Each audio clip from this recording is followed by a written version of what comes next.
ನಮಸ್ತೆ ವೀಕ್ಷಕರೇ, ನಮ್ಮೆಲ್ಲ ಸುದ್ದಿ ನ್ಯೂಸ್ನ ವೀಕ್ಷಕರಿಗೆ ನಮಸ್ಕಾರ, ಶುಭ ಸಂಜೆ.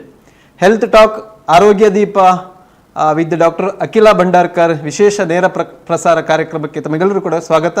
ನಾನು ಉಮೇಶ್ ಮಿತ್ತಡ್ಕ. ಆರೋಗ್ಯವೇ ಭಾಗ್ಯ ಎನ್ನುವಂಥ ಒಂದು ಮಾತಿದೆ. ಯಾವುದೂ ಇಲ್ಲದಿದ್ರೂ ಕೂಡ ಆರೋಗ್ಯ ಇಲ್ಲದಿದ್ದರೆ ಅದು ಬದುಕಾಗಿರುವುದಿಲ್ಲ ಎನ್ನುವಂಥದ್ದು. ಹಾಗಾಗಿ ಎಲ್ಲವೂ ಕೂಡ ಇದ್ದರೂ ಕೂಡ ಆರೋಗ್ಯ ಎನ್ನುವಂಥದ್ದು ನಮಗೆ ಮುಖ್ಯವಾಗಿರುತ್ತದೆ.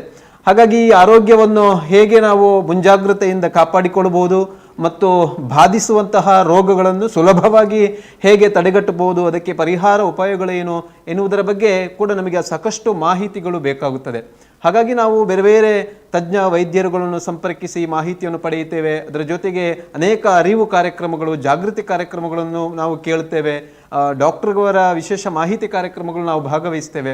ಎಲ್ಲವನ್ನೂ ಭಾಗವಹಿಸಿ ಕೊನೆಗೆ ನಾವು ನಮ್ಮ ಬದುಕಿನಲ್ಲಿ ನಾವು ಅಳವಡಿಸಿಕೊಳ್ಳುವಂತಹ ಮಾರ್ಗಗಳು ಅಥವಾ ಅಥವಾ ಏನಾದರೂ ನಮ್ಮ ಆಹಾರದ ಪದ್ಧತಿಗಳಾಗಿರ್ಬೋದು, ಎಲ್ಲರಲ್ಲೂ ಕೂಡ ಬದಲಾವಣೆಯನ್ನು ನಾವು ಮಾಡಿಕೊಳ್ಳಬೇಕಾಗ್ತದೆ.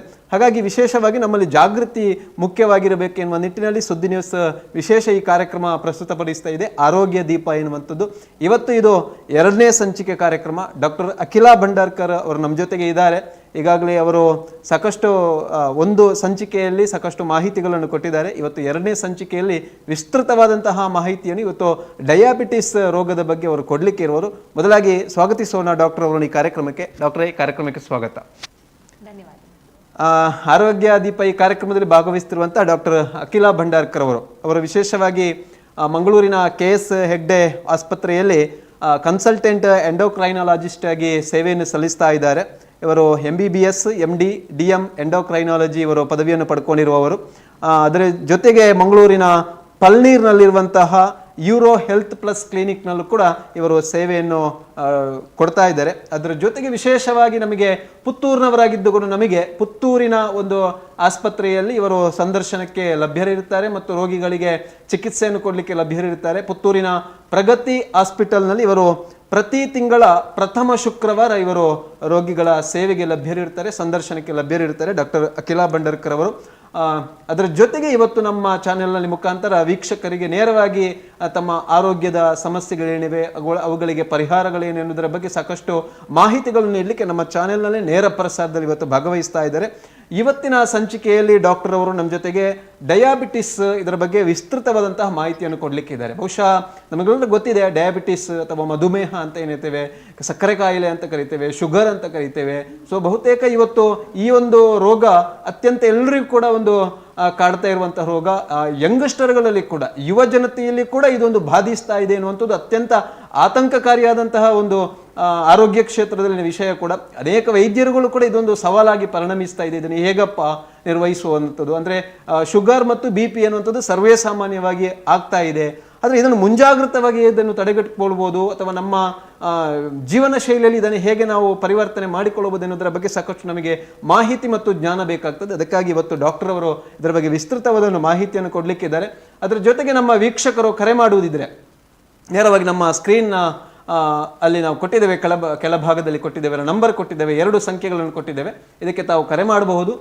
ಕರೆ ಮಾಡಿ ಡಾಕ್ಟರ್ ಜೊತೆಗೆ ನೇರವಾಗಿ ತಾವು ಮಾತನಾಡಬಹುದು. ಬನ್ನಿ ಕಾರ್ಯಕ್ರಮವನ್ನು ಆರಂಭಿಸೋಣ. ಡಾಕ್ಟರ್, ಕಾರ್ಯಕ್ರಮವನ್ನು ಆರಂಭಿಸೋಣ. ಮೊದಲಾಗಿ ಡಯಾಬಿಟಿಸ್, ಮಧುಮೇಹ, ಜನರಿಗೆ ಒಂದಷ್ಟು ಗೊಂದಲ ಇರ್ತದೆ. ಇದು ಈ ಕಾಯಿಲೆ ಅಂದರೆ ಏನು ಅಂತ ಗೊತ್ತಿದೆ ಎಲ್ಲರಿಗೂ ಕೂಡ. ಆದರೂ ನೀವು ವಿಸ್ತೃತವಾಗಿ ಅದರ ಬಗ್ಗೆ ಹೇಳುವುದಾದ್ರೆ ಡಯಾಬಿಟಿಸ್ ಅಂದರೆ ಏನು? ಹೌದು. ಸೊ ಈಗ ಡಯಾಬಿಟೀಸ್ ಅಥವಾ ಸಕ್ಕರೆ ಕಾಯಿಲೆ, ಮಧುಮೇಹ ಅನ್ನುವಂಥದ್ದು ಇದು ನಮಗೆ ಯಾವಾಗ ಬರ್ತದೆ ಅಂತ ಹೇಳಿದ್ರೆ, ಈಗ ನಮ್ಮ ಸಾಮಾನ್ಯವಾಗಿ ಎಲ್ಲರ ಒಂದು ರಕ್ತದಲ್ಲಿ ಒಂದು ಇಷ್ಟು ಮಟ್ಟ ಸಕ್ಕರೆ ಇರಲೇಬೇಕು. ಸೊ ಆ ಒಂದು ರೇಂಜ್ ಅಂತ ಏನ್ ಹೇಳ್ತೀವಿ, ಆ ಒಂದು ರೇಂಜಿನ ಒಳಗೆ ಸಕ್ಕರೆಯ ಒಂದು ಮಟ್ಟ ಇದ್ರೆ ಅದು ನಾರ್ಮಲ್ ಅಂತ ಹೇಳಿ ಹೇಳ್ತೇವೆ. ಆ ಒಂದು ರೇಂಜನ್ನ ದಾಟಿ ಅದು ಸುಮಾರು ವರ್ಷ ಅಥವಾ ಸುಮಾರು ತಿಂಗಳ ಕಾಲ ಅದು ಹಾಗೆ ಒಂದು ಹೈ ಲೆವೆಲ್ ಅಥವಾ ಒಂದು ಜಾಸ್ತಿ ಮಟ್ಟದಲ್ಲಿ ಇದ್ರೆ ಅದು ನಮ್ಮ ದೇಹದ ಅಂಗಾಂಗಗಳಿಗೆ ಮೆಲ್ಲ ಬಾಧಿಸ್ಲಿಕ್ಕೆ ಶುರುವಾಗ್ತದೆ. ಆ ಒಂದು ರೋಗ ಏನಿದೆ ಅದಕ್ಕೆ ನಾವು ಡಯಾಬಿಟೀಸ್ ಅಂತ ಹೇಳುವಂಥದ್ದು. ಹಾಗಾಗಿ ನಮಗೆ ಶರೀರದಲ್ಲಿ ಸಕ್ಕರೆ ಇರುವಂತಹದ್ದೇ ಒಂದು ಪ್ರಾಬ್ಲಮ್ ಅಲ್ಲ, ಅದೊಂದು ತಪ್ಪಲ್ಲ. ಆದ್ರೆ ಒಂದು ಆ ರೇಂಜಿಗಿಂತ ಜಾಸ್ತಿ, ಆ ಒಂದು ಮಟ್ಟಕ್ಕಿಂತ ಜಾಸ್ತಿ ಇದ್ರೆ ಮಾತ್ರ ಅದನ್ನ ಡಯಾಬಿಟೀಸ್ ಅನ್ನುವಂಥದ್ದು. ಇದು ಈಗ ನಮ್ಗೆ ಏನಾಗ್ತದೆ, ನಾವು ತಿನ್ನೋದು ಮುಖ್ಯವಾಗಿ ಇರುವಂತಹ ಒಂದು ಅಂಶ ಏನಿದೆ ಅದು ಗ್ಲೂಕೋಸ್. ನಮ್ಮ ಆಹಾರದಲ್ಲಿರುವಂತಹ ಒಂದು ಮುಖ್ಯ ಅಂಶ ಗ್ಲೂಕೋಸ್. ಆ ಗ್ಲೂಕೋಸ್ ಅಂಶ ನಮ್ಮ ರಕ್ತದಲ್ಲೇ ಒಂದು ರೇಂಜ್ ಆಗಿ ನಮ್ಮ ಶರೀರಕ್ಕೆ ಸಿಗ್ತಾ ಇರೋದಿಲ್ಲ. ಮೀನಿಂಗ್ ಅದರ ಒಂದು ಆ ಒಳ್ಳೆಯ ಅಂಶ ಏನಿದೆ ಅದು ನಮ್ಮ ಮಾಂಸಖಂಡಕ್ಕೆ ಅಥವಾ ಒಂದು ದೇಹ ಪ್ರಕ್ರಿಯೆಗೆ ಸಿಗ್ತಾ ಇರೋದಿಲ್ಲ. ಆದ್ರೆ ಆನ್ ದಿ ಅದರ್ ಹ್ಯಾಂಡ್ ಅದು ಬರೀ ರಕ್ತದಲ್ಲೇ ಒಂದು ಮಟ್ಟ ಬೆಳೀತಾ ಹೋಗ್ತಾ ಇರುವಾಗ ನಮ್ಮ ಶರೀರದ ತೂಕ ಕಮ್ಮಿ ಆಗುವಂಥದ್ದು, ತುಂಬಾ ಬಾಯಾರಿಕೆ ಆಗುವಂಥದ್ದು, ತುಂಬಾ ಮೂತ್ರ ಹೋಗುವಂಥದ್ದು, ಇಂತಹ ಎಲ್ಲಾ ಲಕ್ಷಣಗಳು ನಮ್ಗೆ ಕಾಣ್ಲಿಕ್ಕೆ ಸಿಗ್ತದೆ. ನಮ್ಗೆ ಏನನ್ಸ್ತದೆ, ತುಂಬಾ ಹಸಿವಾಗ್ತಿದೆ, ಚೆನ್ನಾಗಿ ತಿಂತಾ ಇದ್ದೀನಿ, ಆದ್ರೂ ತೂಕ ಕಮ್ಮಿ ಆಗ್ತಾ ಇದೆ. ಈ ಒಂದು ಲಕ್ಷಣ ಬಹಳ ಮುಖ್ಯ. ನಾವೆಲ್ಲರೂ ಈ ಲಕ್ಷಣ ನಮ್ಗೆ ಕಾಣ್ತಾ ಇದ್ರೆ ಫಸ್ಟ್ ಅಂಡ್ ಫಾರ್ಮೋಸ್ಟ್ ಈ ಬ್ಲಡ್ಡಿನ ಶುಗರ್ ಅಥವಾ ರಕ್ತದ ಒಂದು ಸಕ್ಕರೆಯ ಅಂಶವನ್ನ ಫಸ್ಟಿಗೆ ಟೆಸ್ಟ್ ಮಾಡಲೇಬೇಕು. ಅದು ಯಾವುದೇ ಪ್ರಾಯ ಆಗಿರ್ಲಿ ಅದನ್ನ ಪರೀಕ್ಷೆ ಮಾಡಲೇಬೇಕು. ಡಯಾಬಿಟೀಸ್ ಇದೆಯಾ ಇಲ್ವಾ ಅಂತ ಕಂಡು ಹಿಡಿಯೋದು ಬಹಳ ಮುಖ್ಯ ಆಗ್ತದೆ. ಸೊ ಹಾಗಾಗಿ ಇದನ್ನೇ ಡಯಾಬಿಟೀಸ್ ಅಥವಾ ಒಂದು ಮಧುಮೇಹ ಅಂತೇಳಿ ಹೇಳುವಂಥದ್ದು.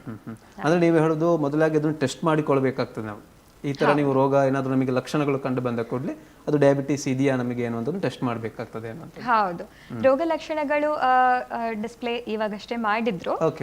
ಹಲವಾರು ರೋಗ ಲಕ್ಷಣಗಳು ಜಸ್ಟ್ ಒಂದು ತೋರಿಸಬಹುದಾದ್ರೆ ರೋಗ ಲಕ್ಷಣಗಳ ಬಗ್ಗೆ ಡಿಸ್ಪ್ಲೇ. ಹೌದು, ಸೊ ಜಸ್ಟ್ ಒಂದು ಹೇಳ್ಬೇಕಾದ್ರೆ ಇವಾಗ್ಲೇ ಹೇಳಿದ ಹಾಗೆ ಬಹಳ ಬಾಯಾರಿಕೆ ಆಗುವಂಥದ್ದು. ಸೊ ಹೆಚ್ಚಾಗಿ ಈಗ ನಮ್ಮ ಈ ಮಂಗಳೂರು, ದಕ್ಷಿಣ ಕನ್ನಡ, ಉಡುಪಿಯಲ್ಲಿ ಬಹಳ ಬಿಸಿಲಿದ್ರೂ ಸಹ ನಮ್ಗೆ ಅತಿಯಾಗಿ ಬಾಯಾರಿಕೆ ಆಗುವಾಗ ಇದು ಬಹಳ ಮುಖ್ಯ ಆಗ್ತದೆ ನೋಡುವಂಥದ್ದು. ಅತಿಯಾಗಿ ಹಸಿವು ಮುಂಚೆ ಹೇಗಿರ್ಲಿಲ್ಲ, ಅತಿಯಾಗಿ ಹಸಿವಾಗ್ಲಿಕ್ಕೆ ಸ್ಟಾರ್ಟ್ ಆಗಿದೆ. ಸ್ಪೆಷಲ್ ಆಗಿ ನಮ್ಮ ದೇಹಕ್ಕೆ ಸಕ್ಕರೆ ಬೇಕು ಅಂತ ಹೇಳಿ ಅನ್ಸುವಂಥದ್ದು, ಆ ಕ್ರೇವಿಂಗ್, ಶುಗರ್ ಕ್ರೇವಿಂಗ್ ಅಂತ ಹೇಳ್ತೀವಿ, ಅಥವಾ ಬಹಳ ಅನ್ನವೇ ಬೇಕು ಅನ್ನುವಂಥ ಒಂದು ಆಸೆ, ಆ ಕ್ರೇವಿಂಗ್ ಏನ್ ಹೇಳ್ತೀವಲ್ಲ, ಅದು ಒಂದು ಬಹು ಮುಖ್ಯವಾದಂತಹ ಒಂದು ಲಕ್ಷಣ. ಒಟ್ಟೊಟ್ಟಿಗೆ ತುಂಬಾ ಬೆವರು ಬರುವಂಥದ್ದು, ನಿದ್ದೆ ಬರುದಿಲ್ಲ, ಬಹಳ ಸುಸ್ತು, ಏನು ಮಾಡ್ಲಿಕ್ಕೂ ಒಂದು ಚೈತನ್ಯ ಇಲ್ಲ, ಇದೆಲ್ಲ ಬಹಳ ಇಂಪಾರ್ಟೆಂಟ್ ಅಥವಾ ಮುಖ್ಯವಾದಂತಹ ಲಕ್ಷಣ. ತಲೆ ಸುತ್ತು ಬರುವಂಥದ್ದು ಎಲ್ಲ. ಹೌದು. ಈಗ ಹಸಿವು ಕೆಲವರು ಹೇಳ್ತಾರೆ ಪದೇ ಪದೇ ತಿಂತಾ ಇರಬೇಕಾಗ್ತದೆ. ಈಗ ಶುಗರ್ ಇದ್ದವರಿಗೆ ಪದೇ ಪದೇ ತಿಂತಾ ಇರಬೇಕಾಗ್ತದೆ ಅನ್ನುವಂಥದ್ದು. ಸೊ ಇದರಿಂದ ಅದು ಒಂದು ರೀತಿಯ ಲಕ್ಷಣವೇ ಅಂತ ಹೇಳ್ತೇನೆ. ಹೌದು, ಅಂದ್ರೆ ಇದು ಎರಡೂ ರೀತಿಯಲ್ಲಿ ಹೇಳ್ಬೋದು. ಈಗ ಸಕ್ಕರೆ ನಿಯಂತ್ರಣದಲ್ಲಿ ಇಲ್ಲದೆ ಇದ್ರೆ, ಹೈ ಶುಗರ್ ಲೆವೆಲ್ಸ್ ಇದ್ರೆ, ಅದರಿಂದ ನಮಗೆ ಹಸಿವು ಜಾಸ್ತಿ ಆಗಬಹುದು. ಅದು ಒಂದು ಲಕ್ಷಣ ಅಂತ ಹೇಳ್ಬೋದು. ಕೆಲವರು ಏನ್ ಮಾಡ್ತಾರೆ, ಸಕ್ಕರೆ ಕಾಯಿಲೆ ಇರೋದ್ರಿಂದ ನಾನು ಗಡಿ ತಿನ್ಬೇಕು ಅನ್ನುವಂಥದ್ದು, ಅದು as a part of treatment ಅಥವಾ ಚಿಕಿತ್ಸೆ ಅಂತ ಹೇಳಿ ಅವರು ಏನು ಅನ್ಕೋತಾರಲ್ವಾ, ಅದು ಬೇರೆ. ಸೊ ಅದ್ರ ಬಗ್ಗೆ ನಾನು ಮುಂದೆ ನಮ್ಮ ಆಹಾರ ಪದ್ಧತಿ ಬರುವಾಗ ಹೇಳ್ತೇನೆ. ಸೊ ಹಾಗಾಗಿ ನಾವು ಈ ಗಡಿ ತಿನ್ನುವಂಥದ್ದು ಎರಡು ತರ, ಒಂದಾದು ರೋಗ ಲಕ್ಷಣ ಇರ್ಬೋದು ಅಥವಾ ಒಂದು ಚಿಕಿತ್ಸೆ ಅಂಗವಾಗಿ ಸಹ ನಾವು ಅದನ್ನ ಹೇಳ್ಬೋದು. ಸೊ ಇದು ಬೇರೆ ಟೈಪ್ಸ್ ಆಗ್ತದೆ ಈಗ ಡಯಾಬಿಟೀಸ್ ಅಲ್ಲಿ. ಹಾಗೆ ಡಾಕ್ಟರ್, ಈಗ ಡಯಾಬಿಟಿಸ್ ಅಂದ್ರೆ ಒಂದು ಕಾಲದಲ್ಲಿ ಅದು ಸ್ವಲ್ಪ ಒಂದಷ್ಟು ವಯಸ್ಸಾದವರಿಗೆ, ಹಿರಿಯರಿಗೆ ಬಾಧಿಸ್ತಾ ಇತ್ತು. ಆದರೆ ಈಗಿನ ಇತ್ತೀಚಿನ ಕಾಲದಲ್ಲಿ ನೋಡಿದ್ರೆ ಯುವ ಜನರಿಗೆ ಕೂಡ ಅದನ್ನು ಬಾಧಿಸ್ತಾ ಇದೆ ಅನ್ನುವಂಥದ್ದು, ಶುಗರ್ ಅನ್ನೋದು ಅತಿ ವೇಗವಾಗಿ ಬಾಧಿಸ್ತಾ ಇದೆ. ಈ ಯುವ ಜನರಲ್ಲಿ ಕಾಡುವಂತಹ ಡಯಾಬಿಟಿಸ್ ಇದು ಯಾವ ವಿಧದ್ದು ಅಂತ ಹೇಳ್ತೀವಿ ನಾವು?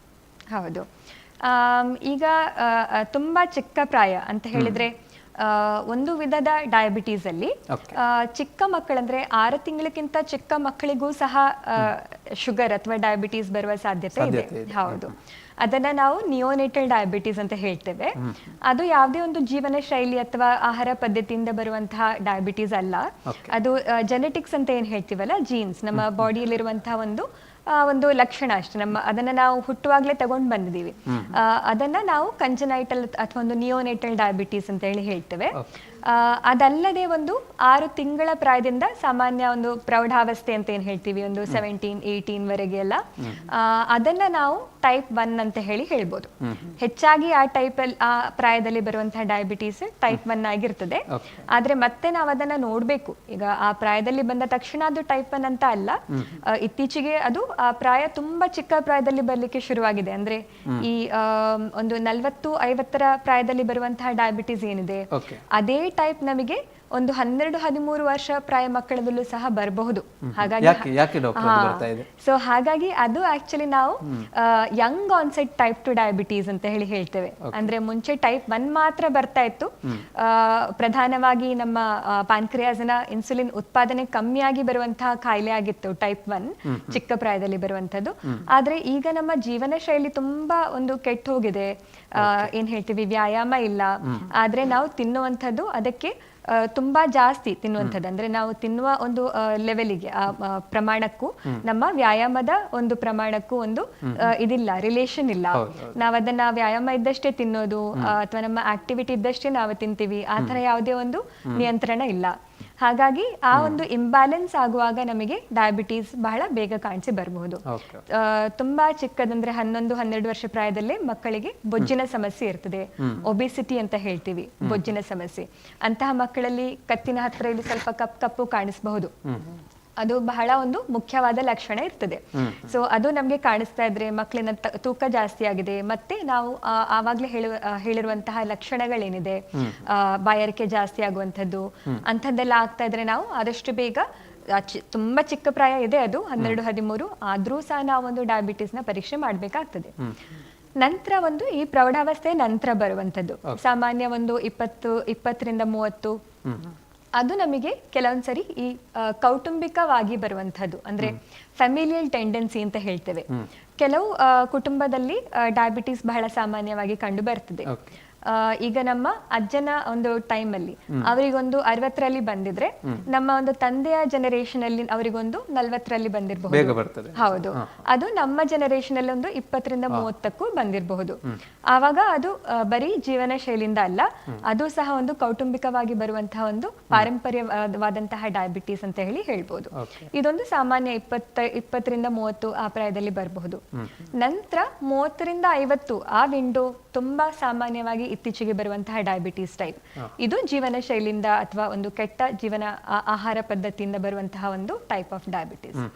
ಆಮೇಲೆ ಒಂದು 55 ಅಥವಾ 60ರ ಮೇಲೆ ಬರುವಂತಹದ್ದೇನಿದೆ ಅದು ಓಲ್ಡ್ ಏಜ್ ಅಥವಾ ಏಜ್ ರಿಲೇಟೆಡ್ ಡಯಾಬಿಟೀಸ್. ಅದು ಅಷ್ಟೊಂದು ನಮಗೆ ಒಂದು ಜೀವನ ಶೈಲಿಯಿಂದ ಅಂತ ಹೇಳಲಿಕ್ಕೆ ಆಗುದಿಲ್ಲ. ಸಾಮಾನ್ಯವಾಗಿ ನಮ್ಮ ಪ್ಯಾನ್ಕ್ರಿಯಾಸಿನ ಇನ್ಸುಲಿನ್ ಏನಿದೆ ಅದರ ಸಂಗ್ರಹ ಅದು ಬರ್ತಾ ಬರ್ತಾ ಆಮೇಲೆ ಕಮ್ಮಿ ಆಗ್ತಾ ಬರ್ತದೆ. ಹಾಗಾಗಿ ಒಂದು 60 ಅಥವಾ 70 ಆಗುವಾಗ ಒಂದು ಸಣ್ಣ ಮಟ್ಟದ ಡಯಾಬಿಟಿಸ್ ಬರುವಂತಹ ಒಂದು ಸಾಧ್ಯತೆ ವಯೋಸಹಜವಾಗಿ ಬರುತ್ತೆ. ಹೌದು ಹೌದು, ಹಾಗೆ. ಸೊ ಇದು ಬಹಳಷ್ಟು ವಿಧಾನಗಳು ಡಯಾಬಿಟಿಸ್ ಅಲ್ಲಿ. ಈಗ ಯುವ ಜನರಲ್ಲಿ ಅದು ನೀವು ಹೇಳಿದಾಗ ಯುವ ಜನರಲ್ಲಿ ಬಾಧಿಸುವಂಥದ್ದು ಮತ್ತು ವಯಸ್ಸಾದವರಲ್ಲಿ ಅದರಲ್ಲಿ ವ್ಯತ್ಯಾಸಗಳು ಕೂಡ ಇರ್ತವೆ ಅನ್ನುವಂಥದ್ದು. ಹೌದು, ವ್ಯತ್ಯಾಸಗಳು ಇರ್ತವೆ. ಹೌದು. ಸೊ ಅಂದ್ರೆ ಅದನ್ನ ಹೇಳೋದಾದ್ರೆ ನಮಗೀಗ ಯಾವುದು ತುಂಬಾ ಡೇಂಜರಸ್ ಅಥವಾ ಹಾನಿಕಾರಿ ಯಾವುದು, ಈ ಚಿಕ್ಕ ಪ್ರಾಯದಲ್ಲಿ ಬರುವಂತಹದ್ದ ಅಥವಾ ಆಮೇಲೆ ಬಂದದ್ದ ಅಥವಾ ಎರಡು ಒಂದೇ ತರನ, ಟ್ರೀಟ್ಮೆಂಟ್ ಅಲ್ಲದೆ ನಮ್ಮ ಶರೀರಕ್ಕೆ ಸಹ ಅದರ ಬಾಧೆ ಒಂದೇ ತರನ ಅಂತ ಕೇಳಿದ್ರೆ, ಆ ಒಂದು ಪ್ರಾಯ ಆಗಿ ಬರುವಂತಹದ್ದೇನಿದೆ 60ರ ಮೇಲೆಲ್ಲ ಬರುವಂತದ್ದು ಅದು ಅಷ್ಟೊಂದು ಡೇಂಜರಸ್ ಅಲ್ಲ. ಹಲವಾರು ಅಧ್ಯಯನಗಳು ಅಥವಾ ಸ್ಟಡೀಸ್ ಅದಕ್ಕೆ ಲಭ್ಯ ಇದೆ. ಅದ್ರಲ್ಲಿ ನಮ್ಗೆ ಅಷ್ಟೊಂದು ಪ್ರಾಬ್ಲಮ್ಸ್ ಆಗುದಿಲ್ಲ, ಚಿಕ್ಕ ಮಟ್ಟಿಗೆ ಇರಬಹುದು. ಸಾಮಾನ್ಯವಾಗಿ ಅವರಿಗೊಂದು 10-15 ವರ್ಷ ಅಂದ್ರೆ ಈಗ ಉದಾಹರಣೆಗೆ 60ರಲ್ಲಿ ಡಯಾಬಿಟಿಸ್ ಡಯಾಗ್ನೋಸ್ ಆದ್ರೆ ನಮಗೊಂದು 75 ಆದ ಮೇಲೆ ಒಂದು ಸಣ್ಣ ಪುಟ್ಟ ಪ್ರಾಬ್ಲಮ್ಸ್ ಕಾಣಿಸಿ ಬರಬಹುದು, ಕಾಲಿನ ನರದಲ್ಲಿ ಒಂದು ಸಮಸ್ಯೆಗಳು ಹಾಗೆಲ್ಲ ಇರ್ಬೋದು. ಆದ್ರೆ ಅದು ಅಷ್ಟೊಂದು ಡೇಂಜರಸ್ ಇಲ್ಲ. ಅದೇ ಚಿಕ್ಕ ಪ್ರಾಯದಲ್ಲಿ ಬರುವಾಗ ಏನಾಗ್ತದೆ, ನಮ್ಮ ಒಂದು ಏನ್ ಹೇಳ್ತೀವಿ ಲೈಫ್ ಎಕ್ಸ್ಪೆಕ್ಟೆನ್ಸಿ ಅಂತ ಹೇಳ್ತೇವಲ್ಲ, ನಮ್ಮ ಒಂದು ಜೀವನ ತುಂಬಾ ದೊಡ್ಡದಿದೆ, ಇನ್ನೂ ಒಂದು 30 ವರ್ಷ 40 ವರ್ಷ ಬದುಕುವಷ್ಟು ಟೈಮ್ ಇದೆ. ಆವಾಗ ಈ ತರದ್ದು ಕಾಂಪ್ಲಿಕೇಶನ್ಸ್ ಅಥವಾ ಸಮಸ್ಯೆಗಳೇನಿದೆ ಅದು ಬಹಳ ಒಂದಾದ್ಮೇಲೆ ಒಂದು ಬರ್ಲಿಕ್ಕೆ ಶುರು ಆಗ್ತದೆ. ಹಾಗೆ ಇದು ಜಾಸ್ತಿ ಡೇಂಜರಸ್ ಅಂತ ಹೇಳ್ಬೋದು. ಒಂದಷ್ಟು ಅದರಲ್ಲಿ ಮಾನಸಿಕವಾಗಿ ಕೂಡ ಕುಗ್ಗುವಂತಹ ಇದಾಗ್ತದೆ. ಹೌದು, ಹಾಗಾಗಿ ನಮ್ಗೆ ಚಿಕ್ಕ ಪ್ರಾಯದಲ್ಲಿ ಬಂದ್ರೆ ನಾವು ಅದನ್ನ ಬೇಗ ಕೇರ್ಫುಲ್ ಆಗಿ ತಗೊಳ್ಬೇಕು. ನೆಗ್ಲೆಕ್ಟ್ ಮಾಡಿದ್ರೆ ಆಕ್ಚುಲಿ ಪ್ರಾಯದವರಿಗಿಂತ ಜಾಸ್ತಿ ನಾವು ಅನುಭವಿಸ್ಬೇಕಾಗ್ತದೆ. ಹಾಗಾಗಿ ಆದಷ್ಟು ಬೇಗ ನಮಗೆ ಲಕ್ಷಣ ಕಂಡು ಬಂದ ತಕ್ಷಣವೇ ನಾವು ಅದನ್ನ ಟೆಸ್ಟ್ ಮಾಡಿಸಿ ನಮ್ಮ ವೈದ್ಯರು ಏನ್ ಹೇಳ್ತಾರೋ ಅದನ್ನ ಆ ಸಲಹೆಯನ್ನ ತಗೋಬೇಕಾಗ್ತದೆ. ಹೌದು. ಈಗ ನೀವು ಹೇಳಿದಾಗೆ ಒಂದಷ್ಟು ಕೌಟುಂಬಿಕವಾಗಿ ಬರ್ತದೆ ಇದು ಅನ್ನುವಂಥದ್ದು, ಒಂದಷ್ಟು ಯುವ ಜನರಲ್ಲಿ ಮತ್ತೆ ಕಾಡ್ತದೆ, ವಯಸ್ಸಾದವರಿಗೆ ಕಾಡ್ತದೆ. ಈಗ ಇದಕ್ಕೆ ಚಿಕಿತ್ಸೆಯನ್ನು ಯಾವ ರೀತಿಯಾಗಿ ಮಾಡ್ಬೋದು? ಎಲ್ಲದಕ್ಕೂ ಒಂದೇ ರೀತಿಯಾಗಿ ಮಾಡಬಹುದಾ ಅಥವಾ ಬೇರೆ ಬೇರೆ ವಿಭಾಗದಲ್ಲಿ ಇದಕ್ಕೆ ಸಾಧ್ಯ? ಚಿಕಿತ್ಸೆಗಳು ಹೇಗೆ ಅಂತ? ಹೌದು. ಸೊ ಇದನ್ನ ನಾವೀಗ ಒಂದು ಬ್ರಾಡ್ಲಿ ಅಥವಾ ಒಂದು ಎಲ್ಲರಿಗೂ ಅರ್ಥವಾಗೋ ತರ ಹೇಳ್ಬೇಕು ಅಂತ ಹೇಳಿದ್ರೆ ಜಸ್ಟ್ ಒಂದು 2 ತರ ಆಗಿ ಡಿವೈಡ್ ಮಾಡ್ಬೋದು. ಒಂದು ಭಾಗ ಏನಿದೆ ಅದು ಇನ್ಸುಲಿನ್, ಇನ್ನೊಂದು ಭಾಗ ಏನಿದೆ ಅದು ಮಾತ್ರೆಗಳು. ಹಾಗೆ ಸೊ ಈಗ ನಾವು ಆವಾಗ್ಲೇ ಹೇಳಿದ ಹಾಗೆ ಮೂಲ ಕಾರಣ ಏನು ಅನ್ನುವಂಥದ್ದೇ ಒಂದು ಪ್ರಶ್ನೆ. ಸೊ ಆ ಒಂದು ಪೇಷಂಟಿಗೆ, ಆ ಒಂದು ರೋಗಿಗೆ ಯಾವ ಕಾರಣದಿಂದ ಡಯಾಬಿಟೀಸ್ ಬಂತು, ಅದರ ಪ್ರಕಾರ ಅವರಿಗೆ ಟ್ರೀಟ್ಮೆಂಟ್ ಇರ್ತದೆ ಹಾಗೆ.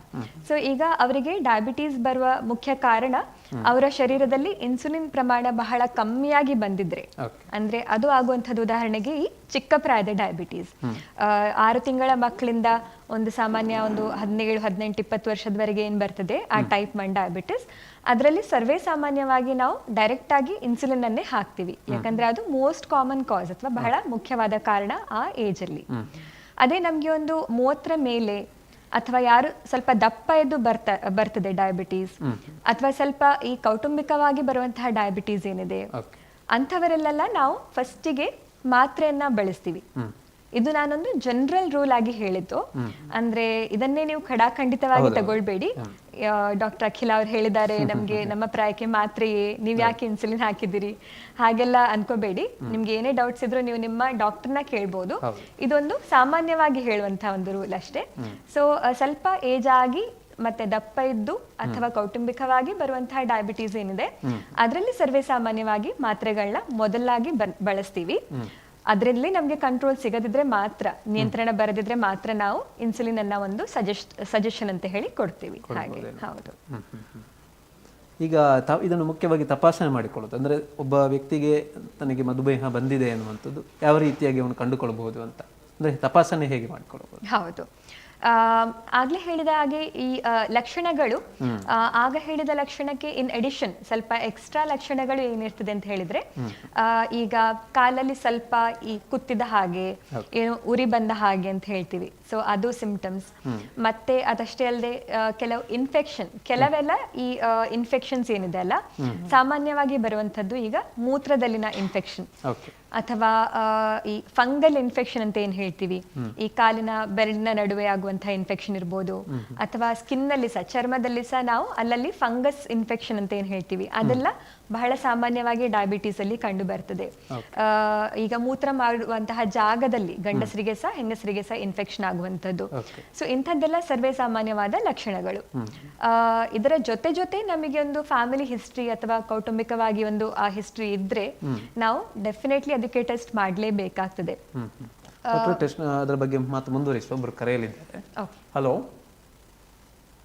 ಹಲೋ ಹಲೋ ಹಲೋ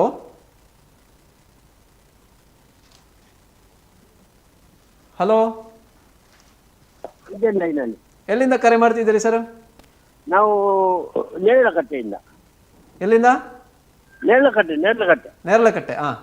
ಹೌದೌದು. ಡಾಕ್ಟರ್ ಇದ್ದಾರೆ ಅಖಿಲ ಭಂಡಾರ್ಕರ್ ಡಾಕ್ಟರ್ ಅವರು, ಅವ್ರ ಜೊತೆಗೆ ತಮ್ಮ ಸಮಸ್ಯೆಗಳನ್ನು ಹೇಳಿಕೊಳ್ಳಿ. ಆಯ್ತಾಯ್ತು. ಓಕೆ. ನಮಸ್ತೆ. ಹಲೋ, ಹೇಳಿ ಸರ್. Hello hello.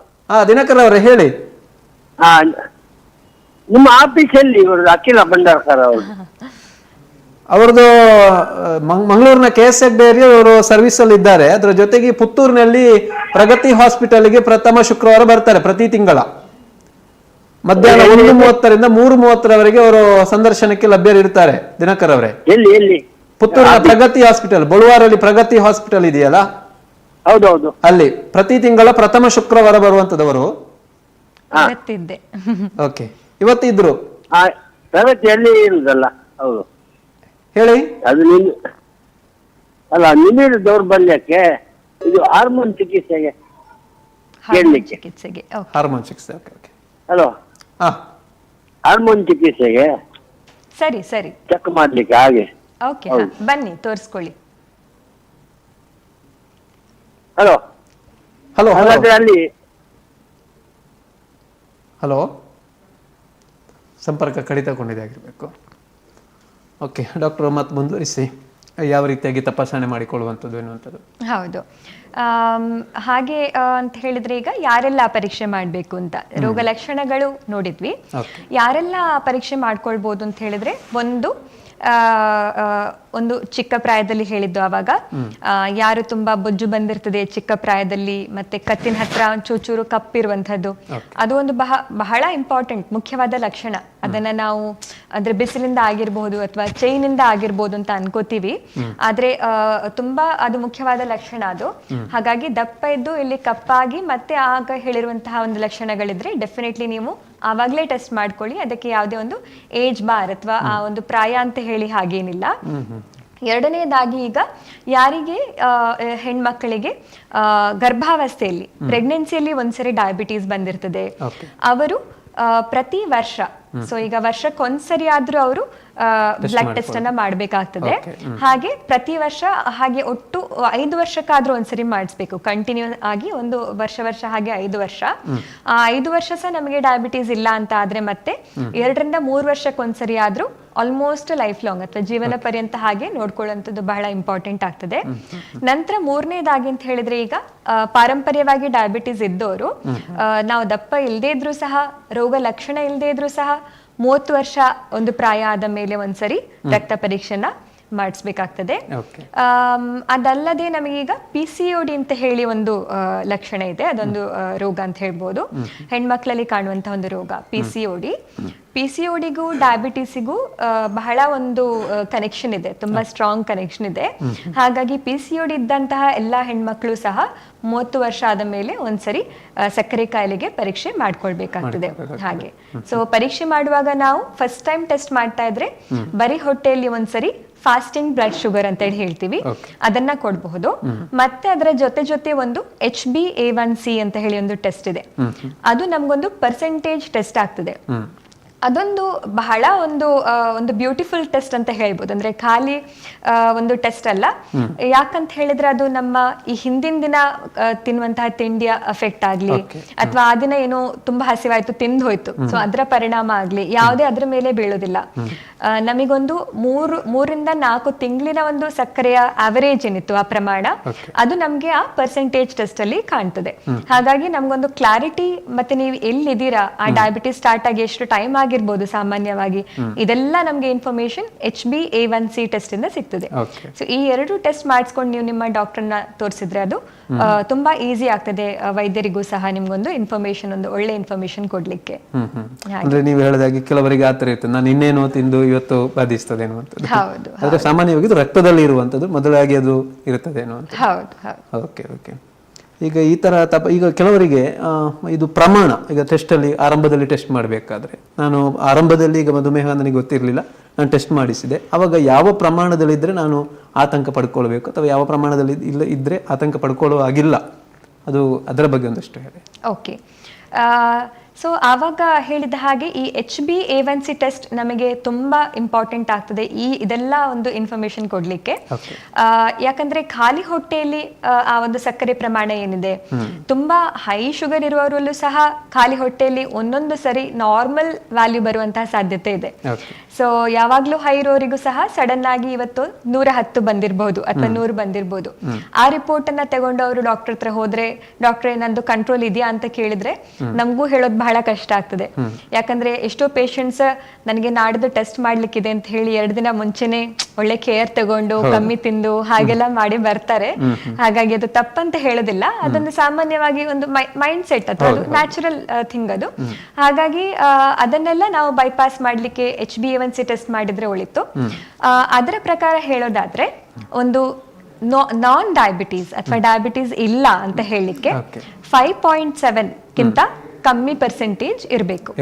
5.7% ಕಮ್ಮಿ ನಮ್ಮ ಆ HbA1c ಇದ್ರೆ ಅದನ್ನ ನಾನ್ ಡಯಾಬಿಟಿಕ್ ಅಂತ ಹೇಳಿ ಹೇಳ್ಬೋದು.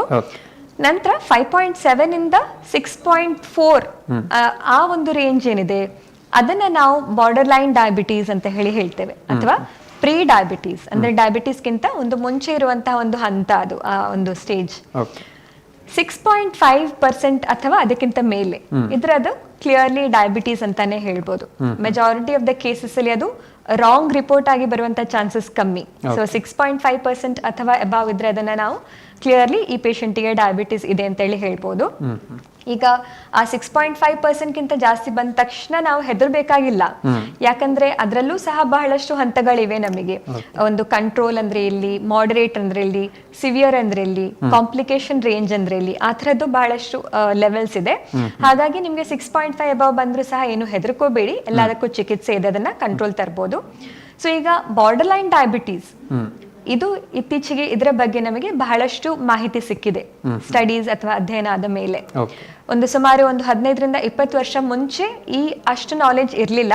ಹಾಗಾಗಿ ನಾವು ಅನ್ಕೋತಾ ಇದ್ವಿ ಪ್ರೀ ಡಯಾಬಿಟೀಸ್ ಅಂದ್ರೆ ಏನು ಅಡ್ಡಿ ಇಲ್ಲ, ಅದರಿಂದ ನಮ್ಮ ಶರೀರಕ್ಕೆ ಅಷ್ಟೊಂದು ಪರಿಣಾಮ ಇಲ್ಲ, ಒಂದು ಸೇಫ್ ಝೋನ್ ಅಂತ ಹೇಳಿ ಅನ್ಕೊಳ್ತಾ ಇದ್ವಿ. ಆದ್ರೆ ಈಗ ಅಷ್ಟೊಂದು ಅಧ್ಯಯನ ಆದ ಮೇಲೆ ಪ್ರೀ ಡಯಾಬಿಟೀಸ್ ರೇಂಜ್ ಅಲ್ಲೂ ಸಹ ನಾವು ಇರದೇ ಇದ್ರೆ ಒಳಿತು. ಆದಷ್ಟು ನಾವು ಅದನ್ನ ಒಂದು ನಾನ್ ಡಯಾಬಿಟೀಸ್ ರೇಂಜ್ಗೆ ಕರ್ಕೊಂಡು ಹೋಗ್ಲಿಕ್ಕೆ ಟ್ರೈ ಮಾಡಬೇಕು. ಯಾಕಂದ್ರೆ ಅದರಿಂದಾನು ನಮ್ಮ ಈ ಪ್ರೀ ಡಯಾಬಿಟೀಸ್ ರೇಂಜ್ ಅಲ್ಲೂ ಕೊಲೆಸ್ಟ್ರಾಲ್, BP ಜಾಸ್ತಿ ಆಗಬಹುದು.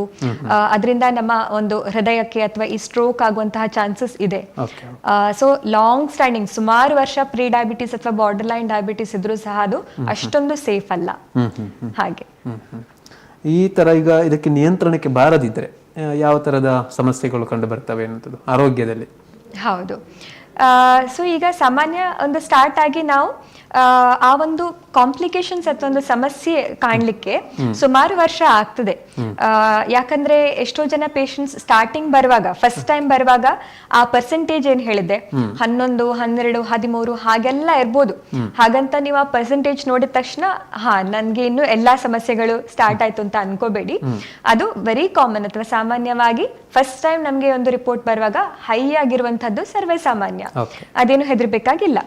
ಆದ್ರೆ ನಾವು ಅದೇ ರೇಂಜ್ ಏನಿದೆ ಸುಮಾರು ವರ್ಷಗಳ ಕಾಲ ನಾವು ಅದಕ್ಕೆ ಟ್ರೀಟ್ಮೆಂಟ್ ತಗೊಳ್ಳದೆ ಮುಂದೂಡ್ತಾ ಹೋದ್ರೆ ಆವಾಗ ನಾವು ಒಂದಾದ್ಮೇಲೆ ಒಂದು ಸಮಸ್ಯೆಗಳನ್ನ ಕಾಣ್ಬೋದು. ಸೊ ಆಗ ಹೇಳಿದಾಗೆ ಸಕ್ಕರೆ ನಮ್ಗೆ ಈ ರಕ್ತನಾಳದಲ್ಲಿರುವಂತಹ ಒಂದು ಇದಲ್ವಾ, ಅದು ರಕ್ತದಲ್ಲೇ ಆತರ ಸಂಗ್ರಹ ಆಗಿ ಆಗಿ ಆಗಿ ರಕ್ತ ಎಲ್ಲೆಲ್ಲೆಲ್ಲ ಹೋಗ್ತದಲ್ವಾ, ರಕ್ತ ಹರಿದಾಡುವಂತಹ ಪ್ರತಿಯೊಂದು ಅಂಗ ಅಲ್ಲಿ ರಕ್ತದ ಜೊತೆ ಸಕ್ಕರೆ ಸಹ ಹೋಗ್ತದೆ, ಗ್ಲೂಕೋಸ್. ಸೊ ಹಾಗೆ ಅದು ತುಂಬಾ ಟೈಮ್ ಹೋದ್ಮೇಲೆ ಅಲ್ಲಲ್ಲಿ ಬೇರೆ ಬೇರೆ ಅಂಗಾಂಗಗಳ ಒಟ್ಟಿಗೆ ಫ್ರೆಂಡ್ಶಿಪ್ ಮಾಡ್ಕೊಳ್ತದೆ ಅಂತ ಹೇಳ್ಬೋದು. ಅದಾದ್ಮೇಲೆ ಅದನ್ನ ಬಿಡೋದೇ ಇಲ್ಲ ಅದು ಹಾಗೆ. ಸೊ ಮುಖ್ಯವಾಗಿ ಕಾಲಿನ ನರಗಳು, ಕಣ್ಣಿನ ಒಂದು ರೆಟಿನಾ ಅನ್ನುವಂಥ ಪದರ, ಸೊ ಇದೆರಡು ಬಹಳ ಮುಖ್ಯ, ಅದು ಅಫೆಕ್ಟ್ ಮಾಡುವಂಥದ್ದು. ಜೊತೆಯಲ್ಲಿ ಮೂತ್ರಪಿಂಡ ಅಥವಾ ಕಿಡ್ನಿ ಅಂತ ಏನ್ ಹೇಳ್ತೀವಿ, ಕಿಡ್ನಿ. ಸೊ ಕಿಡ್ನಿ, ಕಾಲಿನ ನರ ಮತ್ತೆ ಕಣ್ಣಿನ ರೆಟಿನಾ ಅನ್ನುವಂಥ ಪದರ, ಈ 3 ಅಂಗಗಳನ್ನ ಅದು ಬಹಳ ಸಾಮಾನ್ಯವಾಗಿ ಬಾಧಿಸ್ತದೆ. ಅದಲ್ಲದೆ ಮತ್ತೆ ಹಾರ್ಟಿನ ರಕ್ತನಾಳಗಳು ಅಥವಾ ಒಂದು ಕಾರ್ಡಿಯಾಕ್ ರಿಸ್ಕ್ ಏನ್ ಹೇಳ್ತೀವಿ ಅದು, ಮತ್ತೆ ಈ ಬ್ರೈನ್ ಮೆದುಳಿನ ರಕ್ತನಾಳಗಳು, ಸೊ ಅದು ಎಫೆಕ್ಟ್ ಆಗ್ಬೋದು. ಸೊ ಬಟ್ ವೆರಿ ಕಾಮನ್ಲಿ ನಾವು ಫಸ್ಟಿಗೆ ಏನ್ 3 ಅಂಗ ಹೇಳಿದ್ವಿ ಅದನ್ನ ಬಾಧಿಸ್ಬೋದು. ಡಾಕ್ಟರ್ ಮತ್ತೊಬ್ರು ಕರೆಯಲಿದ್ದಾರೆ. ಹಲೋ ಹಲೋ ಹಲೋ ಹಲೋ ನಮಸ್ತೆ ಸರ್, ಎಲ್ಲಿಂದ ಕರೆ ಮಾಡ್ತಿದ್ದೀರಾ? ತಮ್ಮ ಹೆಸರು ಹೇಳಿ. ನಮಸ್ತೆ, ನಾನು ಕಲ್ಲಡ್ಕದಿಂದ ಮಾತಾಡ್ತಾ ಇರೋದು. ಓಕೆ, ನಾರಾಯಣ ಅಂತೇಳಿ ಹೆಸರು. ನನಗೆ ನನ್ನ ಫ್ರೆಂಡಿಗೆ ಡಯಾಬಿಟಿಕ್ ನೆಫ್ರೋಪತಿ ಇದೆ.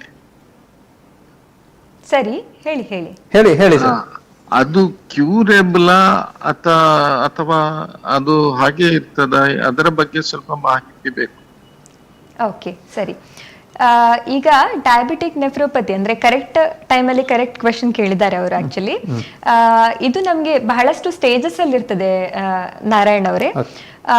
ಸೊ ಸ್ಟಾರ್ಟಿಂಗ್ ಸ್ಟೇಜ್ ಅಲ್ಲಿ ಅದು ಈ ಮೂತ್ರದಲ್ಲಿ ಪ್ರೋಟೀನ್ ಮಾತ್ರ ಹೋಗುವಂತಹ ಒಂದು ಸ್ಟೇಜ್ ಇದೆ. ಆ ಸ್ಟೇಜ್ ಅಲ್ಲಿ ನಮ್ಗೆ ಅದು ಆಲ್ಮೋಸ್ಟ್ ಕಂಪ್ಲೀಟ್ಲಿ ಕ್ಯೂರೇಬಲ್ ಅಂತ ಹೇಳ್ಬೋದು. ಅಂದ್ರೆ ಕಂಪ್ಲೀಟ್ ಆಗಿ ನಾವು ಅದನ್ನ ಆ ನೆಫ್ರೋಪತಿ ಅಥವಾ ಕಿಡ್ನಿ ಡ್ಯಾಮೇಜ್ ಏನಿದೆ ಅದನ್ನ ರಿವರ್ಸ್ ಮಾಡಬಹುದು. ಸ್ಟಾರ್ಟಿಂಗ್ ಸ್ಟೇಜ್ ಅಲ್ಲಿ ಆ ಮೂತ್ರದಲ್ಲಿ ಪ್ರೋಟೀನ್ ಮಾತ್ರ ಹೋಗ್ತಾ ಇದ್ರೆ. ಆದ್ರೆ ಅದು ಸುಮಾರು ಕಾಲ ನಾವು ಟ್ರೀಟ್ಮೆಂಟ್ ಮಾಡದೆ ಕ್ರಿಯಾಟಿನಿನ್ ಅನ್ನುವಂತಹ ಒಂದು ಟೆಸ್ಟ್ ಏನಿದೆ ಅದು ಬಹಳಷ್ಟು ಜಾಸ್ತಿ ಆಗ್ತಾ ಹೋಗಿದ್ರೆ, ಮತ್ತೆ ಆ ಮೂತ್ರ ಕಮ್ಮಿ ಆಗ್ಲಿಕ್ಕೆ ಸ್ಟಾರ್ಟ್ ಆಗಿದ್ರೆ, ಮೂತ್ರ ಬರುವಂತದ್ದು ಕಮ್ಮಿ ಆಗ್ಲಿಕ್ಕೆ ಸ್ಟಾರ್ಟ್ ಆಗಿದ್ರೆ, ಮತ್ತೆ ಅದಕ್ಕಿಂತ ಮುಂದೆ ಸ್ಟೇಜಿಗೆ ಹೋಗಿ ಡಯಾಲಿಸಿಸ್ ಎಲ್ಲ ತಗೊಳ್ತಾ ಇದ್ರೆ ಮತ್ತೆ ಅದು ರಿವರ್ಸಿಬಲ್ ಅಥವಾ ಕ್ಯೂರೇಬಲ್ ಸ್ಟೇಜ್ ಅಲ್ಲಿ ಇರೋದಿಲ್ಲ. ಟ್ರೀಟೇಬಲ್ ಅಥವಾ ಕಂಟ್ರೋಲೇಬಲ್ ಅಂತ ಹೇಳ್ಬೋದು ಅಷ್ಟೇ. ಹಾಗಾಗಿ ಬೇರೆ ಬೇರೆ ಸ್ಟೇಜಸ್ ಅಲ್ಲಿ ನಾವು ಬೇರೆ ಬೇರೆ ತರಹದ ಸಲಹೆ ಕೊಡ್ಬೋದು. ಅದಕ್ಕೆ ನಿಮ್ಮ ಗೆಳೆಯ ಈಗ ಯಾವ ಅಂದ್ರೆ ಡಯಾಲಿಸಿಸ್ ತಗೊಳ್ತಾ ಇದ್ದಾರಾ ಅಥವಾ ಎಕ್ಸಾಕ್ಟ್ಲಿ ಏನ್ ತೊಂದ್ರೆ ಅಂತ ಹೇಳಿದ್ದಾರೆ ನಿಮ್ಮ ವೈದ್ಯರು? ನಾರಾಯಣ ಅವರೇ, ಹಲೋ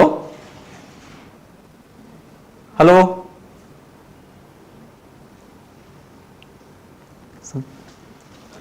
ಸಂಪರ್ಕ ಕಡಿತಗೊಂಡಿದ್ದಾಗಿರ್ಬೋದು. ಡಾಕ್ಟರ್, ನಾವು ಮತ್ತೆ ಮುಂದುವರಿಸ್ತಾ ಇದ್ದೆವು ಆರೋಗ್ಯ ಸಮಸ್ಯೆಗಳ ಬಗ್ಗೆ ಕಾಡುವಂಥದ್ದು. ಹೌದು. ಸೊ ಅವರು ಆಗಾಗ್ಲೇ ಹೇಳಿದ ಹಾಗೆ ನಾವು ಡಯಾಬಿಟಿಕ್ ನೆಫ್ರೋಪತಿಯನ್ನೇ ಫಸ್ಟ್ ನೋಡುವ. Okay. ಸೊ ಒಂದು ಬಹಳ ಇಂಪಾರ್ಟೆಂಟ್ ಸಮಸ್ಯೆ ಅದು ಡಯಾಬಿಟಿಸ್ ಇದು. ಸೊ ಇದು ಸ್ಟಾರ್ಟಿಂಗ್ ಸ್ಟೇಜ್ ಅಲ್ಲಿ ನಮ್ಗೆ ಈಗ ಶುಗರ್ ಸ್ಟಾರ್ಟ್ ಆಗಿದೆ, ಆವಾಗ ನಾವು ಕಂಟ್ರೋಲ್ ಮಾಡ್ಲಿಲ್ಲ. ಆವಾಗ ಏನಾಗುತ್ತೆ, ಸ್ಟಾರ್ಟಿಂಗ್ ಅಲ್ಲಿ ಈ ಮೂತ್ರದಲ್ಲಿ ಪ್ರೋಟೀನ್ ಹೋಗುವಂತಹ ಒಂದು ಸಮಸ್ಯೆ ಇರ್ತದೆ.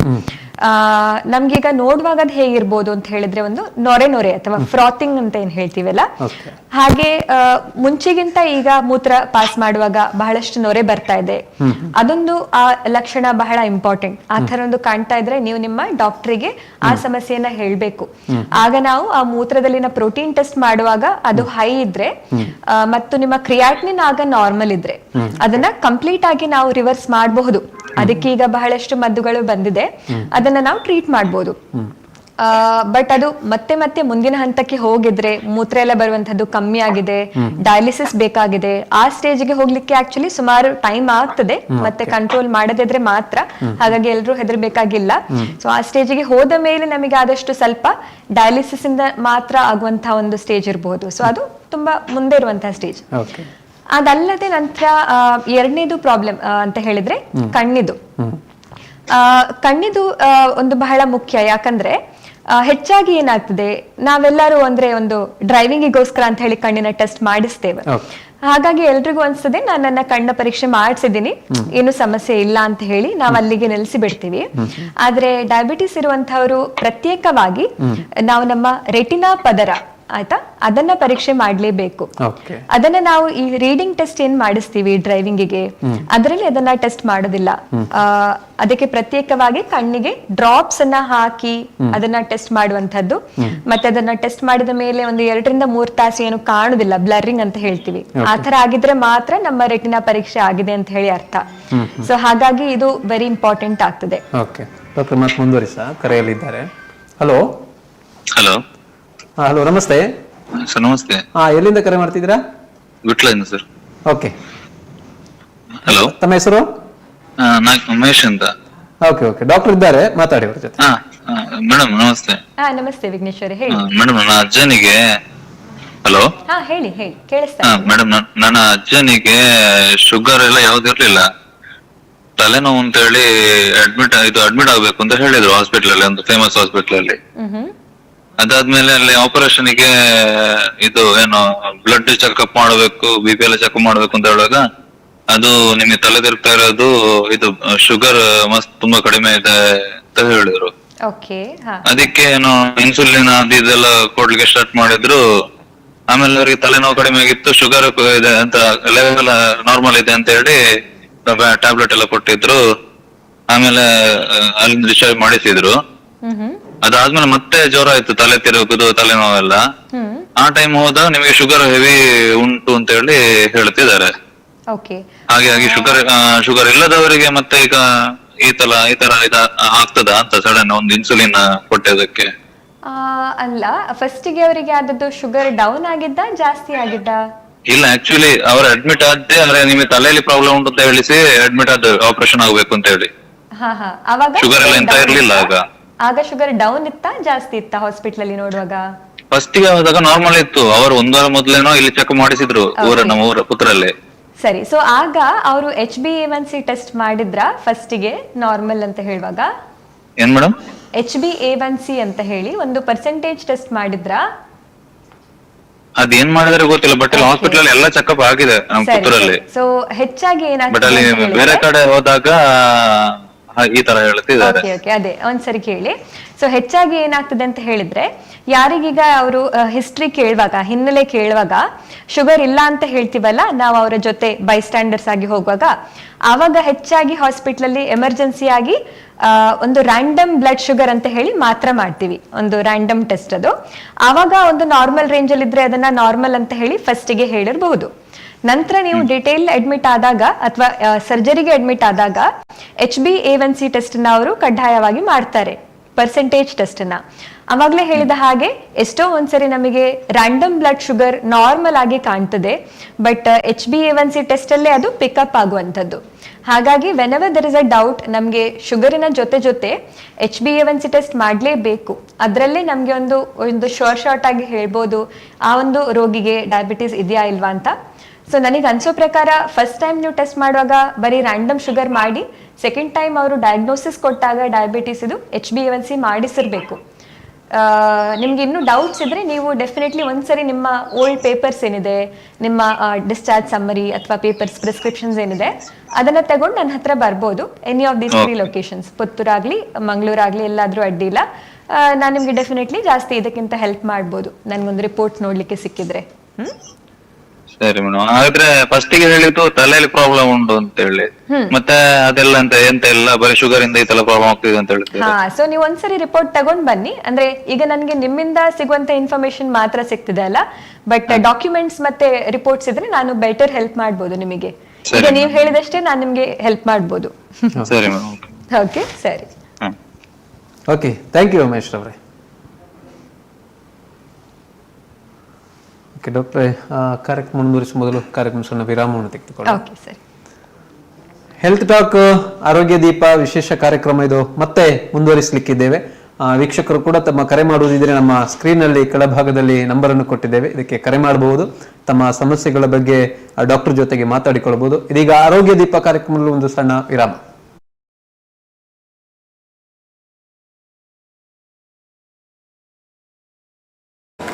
That's my gadget. Let's go have some fun then.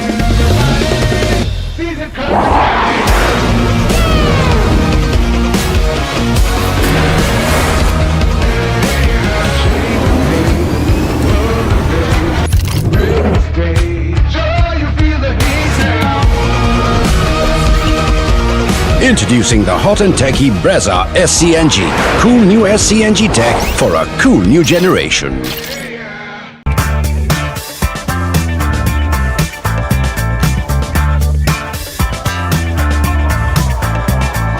Chetana's beauty lounge, ನಿಮ್ಮೊಳಗಿನ ಸೌಂದರ್ಯದ ಅನಾವರಣದ ತಾಣ. Aesthetic spa, makeup, hair styling, salon, ಹೀಗೆ ಎಲ್ಲಾ ಸೌಂದರ್ಯವರ್ಧಕ ಸೇವೆಗಳು ಒಂದೇ ಸೂರಿನಡಿ. ಚೇತನಾಸ್ ಎಜುಕೇಶನಲ್ ಫೌಂಡೇಶನ್ ಮೂಲಕ ವೈವಿಧ್ಯಮಯ ಬ್ಯೂಟಿ ಕೋರ್ಸ್ಗಳು. ಮೇಕಪ್ ಆರ್ಟಿಸ್ಟ್ ಆಗಬೇಕೆಂಬ ಕನಸಿರುವವರಿಗೆ ಅತ್ಯುತ್ತಮ ಅವಕಾಶ. 2 ದಿನಗಳಿಂದ ಆರಂಭಿಸಿ 6 ತಿಂಗಳವರೆಗಿನ ವೈವಿಧ್ಯಮಯ ಬ್ಯೂಟಿ ಮೇಕಪ್ ಕೋರ್ಸ್ಗಳು. ಅಂತಾರಾಷ್ಟ್ರೀಯ ಮಟ್ಟದಲ್ಲಿ ಸೌಂದರ್ಯವರ್ಧಕ ತರಬೇತಿ ಪಡೆದಿರುವ ಚೇತನಾ ಎಸ್ ಅವರಿಂದ ನುರಿತ ತರಬೇತಿ.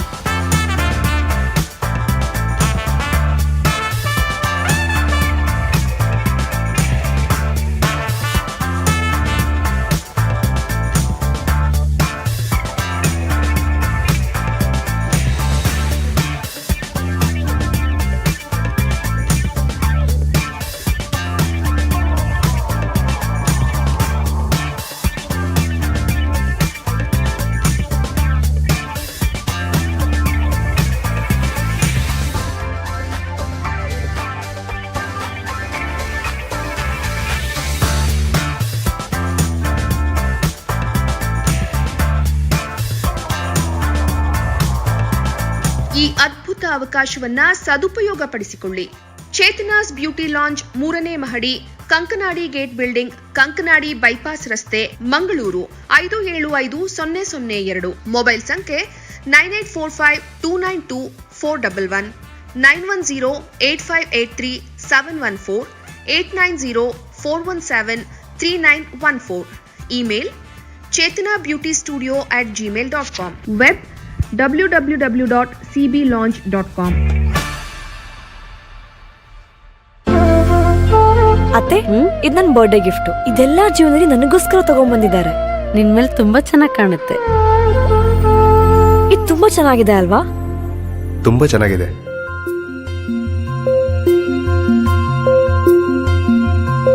It will look really good on you.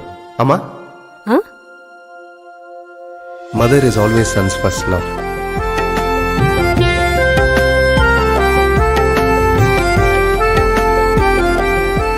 ಪ್ರತಿ ಪೀಳಿಗೆಯ ಪ್ರೀತಿಯ ಮಳಿಗೆ, GL Acharya jewellers.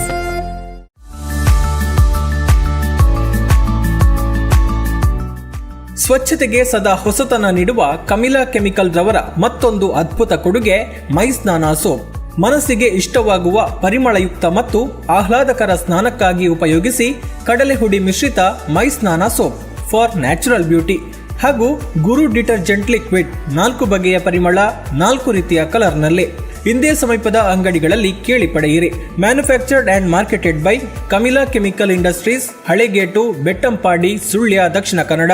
Mobile 9448463101 9902711871.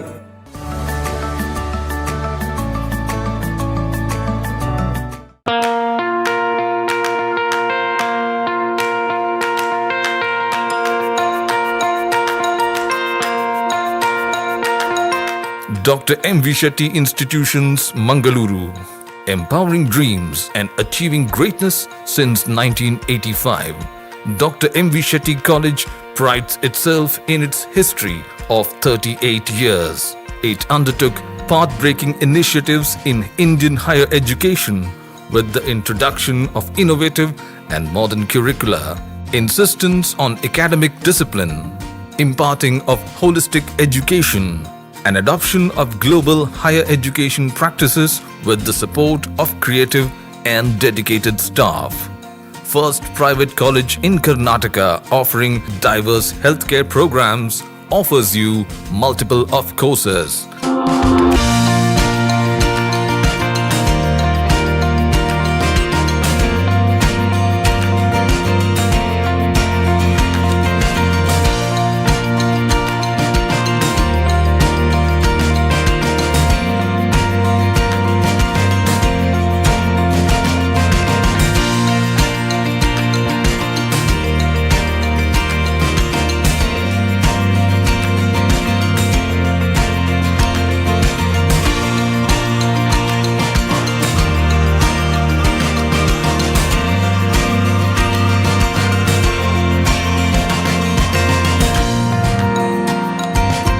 Dr. M.V. Shetty Institutions is a nurturing ground for an individual's holistic development to make effective contribution to the society in a dynamic environment.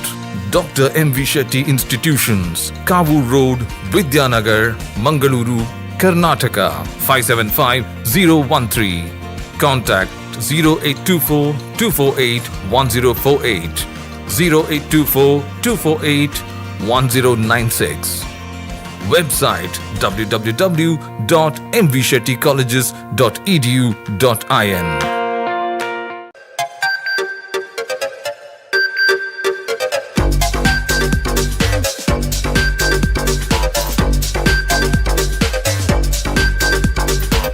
Electronics. All brands electronics and electrical items 644951 9663814451.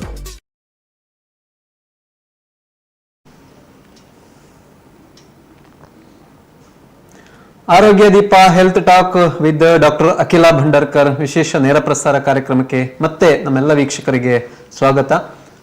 ತಾವು ಕೂಡ ಮತ್ತೆ ಕರೆ ಮಾಡಬಹುದು, ವಿಶೇಷವಾಗಿ doctor ಜೊತೆಗೆ ಮಾತಾಡಬಹುದು. ನಮ್ಮ ಸ್ಕ್ರೀನ್ನ ಕೆಳಭಾಗದಲ್ಲಿ ನಂಬರನ್ನು ಕೊಡ್ತಾ ಇದ್ದೇವೆ, ಆ ನಂಬರ್ಗೆ ತಾವು ಕರೆ ಮಾಡಿ ಡಾಕ್ಟರ್ ಜೊತೆ ಮಾತಾಡಬಹುದು. ಡಾಕ್ಟ್ರೇ, ನಾವು ಮಧುಮೇಹ ರೋಗದ ಬಗ್ಗೆ ಮಾತಾಡ್ತಾ ಇದ್ದೇವೆ, ಆರೋಗ್ಯ ಸಮಸ್ಯೆಗಳ ಬಗ್ಗೆ, ಯಾವ ರೀತಿಯಾಗಿ ಇದು ಕಾಡ್ತದೆ ಮತ್ತು ನಿಯಂತ್ರಣಕ್ಕೆ ಬಾರದಿದ್ರೆ ಯಾವೆಲ್ಲ ಆರೋಗ್ಯ ಸಮಸ್ಯೆಗಳು ಉಂಟಾಗ್ತವೆ ಅನ್ನುವಂಥದ್ದು ಒಂದಷ್ಟು ಮತ್ತೆ ಮುಂದುವರಿಸಿ. ಹೌದು, ಆವಾಗಲೇ ನಾವು ಅಂಗಾಂಗಗಳ ಬಾಧೆ ಅದ್ರ ಬಗ್ಗೆ ಮಾತಾಡ್ತಾ ಇದ್ವಿ. ಕಾಲಿನ ನರದ್ದು ಒಂದು ನಾವು ಸಮಸ್ಯೆ ಹೇಳಿದ್ವಿ. ನರದ್ದು ಏನು ತೊಂದರೆ ಆದಾಗ ನಮಗೆ ಈ ಕಾಲಿನಲ್ಲಿ ಜುಮ್ ಜುಮ್ ಅಂತ ಹೇಳ್ತಾರೆ ಕೆಲವು ಪೇಷಂಟ್ಸ್, ಅಥವಾ ಉರಿ ಬಂದ ಹಾಗೆ.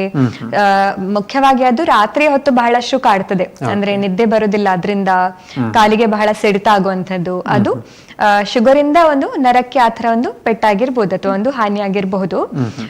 ಅದೊಂದು.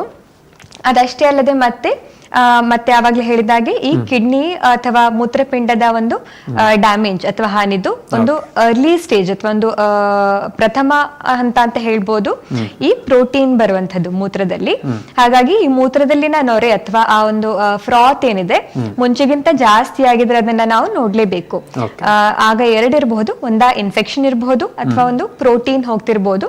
ಎರಡೂ ಕಾರಣಕ್ಕೋಸ್ಕರ ಒಂದು ಮೂತ್ರದ ಟೆಸ್ಟ್ ಮಾಡಿಸ್ಬೇಕಾಗ್ತದೆ. ಅದೊಂದು.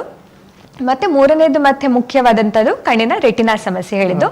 ಸೊ ಇದು ಈಗ ಆ ಪೇಷಂಟ್ಸಿಗೆ ಅಥವಾ ರೋಗಿಗಳಿಗೆ ಏನು ಸಮಸ್ಯೆ ಇಲ್ಲದೆ ಇದ್ರೂ ಸಹ, ಯಾಕಂದ್ರೆ ದೃಷ್ಟಿ ಸರಿಯಾಗಿ ಇರ್ತದೆ ಅವರಿಗೆ, ಆತರ ಕರೆಕ್ಟ್ ಆಗಿದ್ರು ಸಹ ಈ ರೆಟಿನೋಪತಿ ಅನ್ನುವಂತಹ ಸಮಸ್ಯೆ ತೊಡಗಿರಬಹುದು ಸ್ಟಾರ್ಟಿಂಗ್ ಇಂದ. ಯಾಕಂದ್ರೆ ಶುಗರ್ ಕಂಪ್ಲೀಟ್ ಕಂಟ್ರೋಲ್ ಅಲ್ಲದೆ ಇದ್ರು ಸಹ ಒಂದು 7-8% ಇರುವಾಗ್ಲೂ ಸಹ ನಮಗೆ HbA1c ಕಣ್ಣಿನ ಸಮಸ್ಯೆಗಳು ತೊಡಗಿರ್ತದೆ, ಕಣ್ಣ ಒಳಗಿರ್ತದೆ, ಅದು ನಮಗೆ ಬಾಧಾಗಿ ಕಂಡಿರುವುದಿಲ್ಲ. ಹಾಗಾಗಿ ನಾವು ಆ ಇನಿಷಿಯಲ್ ಸ್ಟೇಜಸ್ ಅಲ್ಲಿ ಕಂಡು ಹಿಡಿದ್ರೆ ಅದನ್ನ ಟ್ರೀಟ್ ಮಾಡಬಹುದು ಬಹಳ ಈಸಿ ಆಗಿ.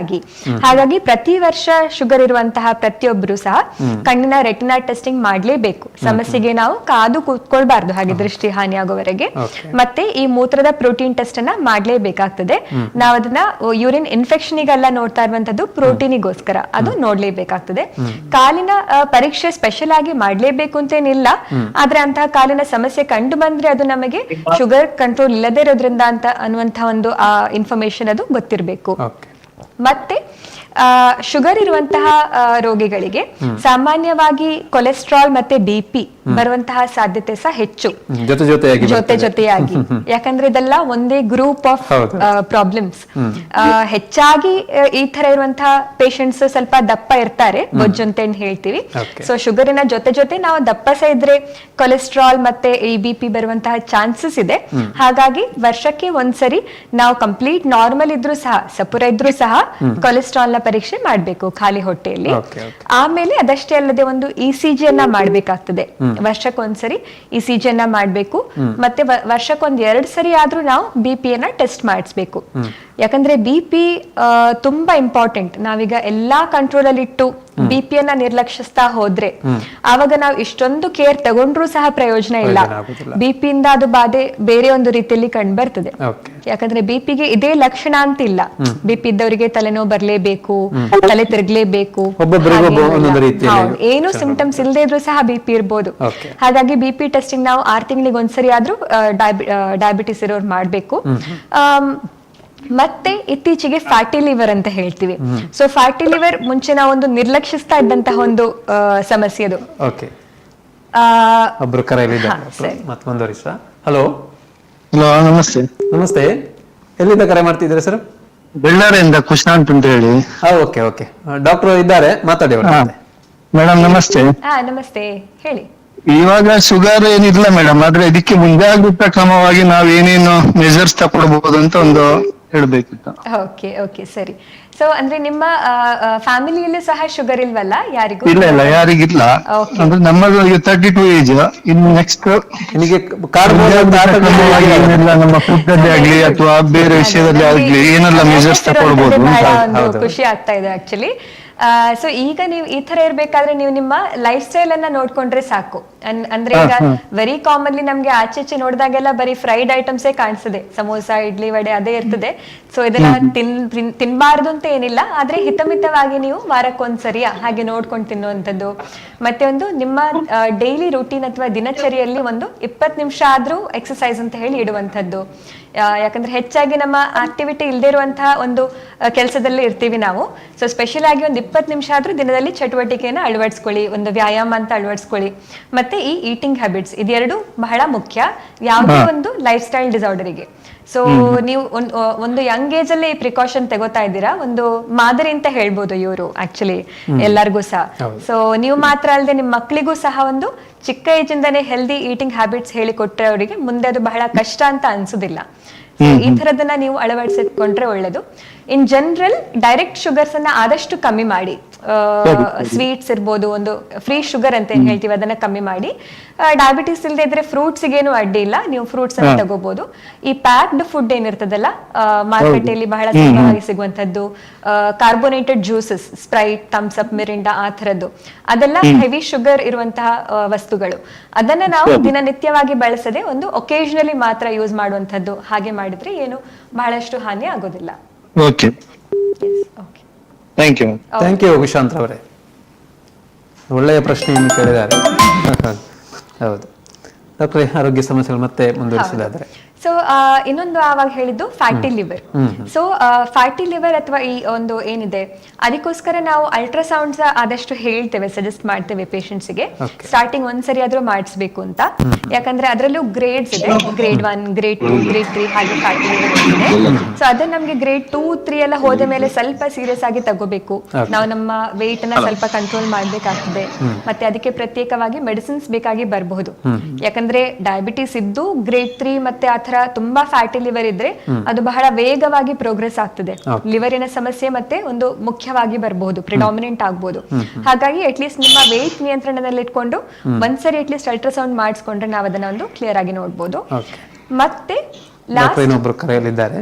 ಹಲೋ ಹಲೋ ಹಲೋ ಹಲೋ, ಹಾ, ಎಲ್ಲಿಂದ ಕರೆ ಮಾಡ್ತಿದ್ರೆ? ತಮ್ಮ ಹೆಸರು ಹೇಳಿ. ಸರ್, ಪುತ್ತೂರಿಂದ ಹಾ, ಮೋಹನ್ ಅಂತ. ಓಕೆ ಓಕೆ, ಡಾಕ್ಟರ್ ಮಾತಾಡ್ಲಿಕ್ಕಿತ್ತು. ಡಾಕ್ಟರ್ ಇದ್ದಾರೆ, ಮಾತಾಡಿ. ಹಲೋ, ನಮಸ್ತೆ, ಹೇಳಿ. Hello madam. ಹೇಳಿ ಹೇಳಿ, ಕೇಳಿಸ್ತಾ ಇದೆ ನಿಮ್ಮ ಧ್ವನಿ. Hello sir. Hello hello madam. ಹಾ, ಕೇಳಿಸ್ತಾ ಇದೆ. ಇದು ನನಗೆ ಅಂದ್ರೆ ಇದು ಮಧುಮೇಹದ ಬಗ್ಗೆ ಕೇಳಲಿಕ್ಕಿತ್ತು. ಹಾ, ಹೇಳಿ. ಡಯಾಬಿಟಿಸ್ ಬಗ್ಗೆ ಅಂದ್ರೆ ನಂಗೆ ಒಂದು 4 ವರ್ಷ ಆಗಿ ಸ್ಟಾರ್ಟ್ ಆಗಿ. ಓಕೆ. ಹಲೋ, ಸ್ವಲ್ಪ ಗಟ್ಟಿ ಮಾತಾಡಿ ಮೋಹನ್ ರವರೇ. ಹಲೋ, ಆಲ್ರೆಡಿ ನಾವು ನನಗೆ ಅದಕ್ಕೆ ಮದ್ದು ತಗೊಳ್ತಾ ಇದ್ದೇನೆ. ಓಕೆ. ಅದರಲ್ಲಿ ಕೂಡಲೇ ಒಂದು 200 ಒಮ್ಮೆ ನನಗೆ ಇದಾಗ್ತದೆ, ಅದು ರಿಲೀಸ್ ಆಗ್ತಾ ಇರ್ತದೆ. ಮತ್ತೆ ಅಂದ್ರೆ ಅದು ಎಷ್ಟಾದ್ರೂ ಕಂಟ್ರೋಲ್ ಬರ್ತಾ ಇಲ್ಲ, ಹಾಗೆ ಇರ್ತದೆ. ನಿಮ್ಮ ಅಂದ್ರೆ ಆಹಾರ ಎಲ್ಲ ನೀವು ಕರೆಕ್ಟ್ ಆಗಿ ನೋಡ್ಕೋತಾ ಇದ್ದೀರಾ? ಯಾವ್ದು ಮೇಡಮ್? ಆಹಾರ, ಸಕ್ಕರೆ, ಬೆಲ್ಲ ಇದೆರಡನ್ನು ನಿಲ್ಸಿದ್ದೀರಾ? Hello hello, hello. ತಾವು ತೆಗೆದುಕೊಳ್ಳುತ್ತಿರುವಂತಹ ಆಹಾರದಲ್ಲಿ ಸಕ್ಕರೆ, ಬೆಲ್ಲ ಆಗಿರುವಂತಹ ಸಿಹಿ ಪದಾರ್ಥವನ್ನು ನಿಯಂತ್ರಣದಲ್ಲಿ ಇಟ್ಕೊಂಡಿದ್ದೀರಾ ಅಂತ ಡಾಕ್ಟರ್ ಕೇಳ್ತಾ ಇದ್ದಾರೆ.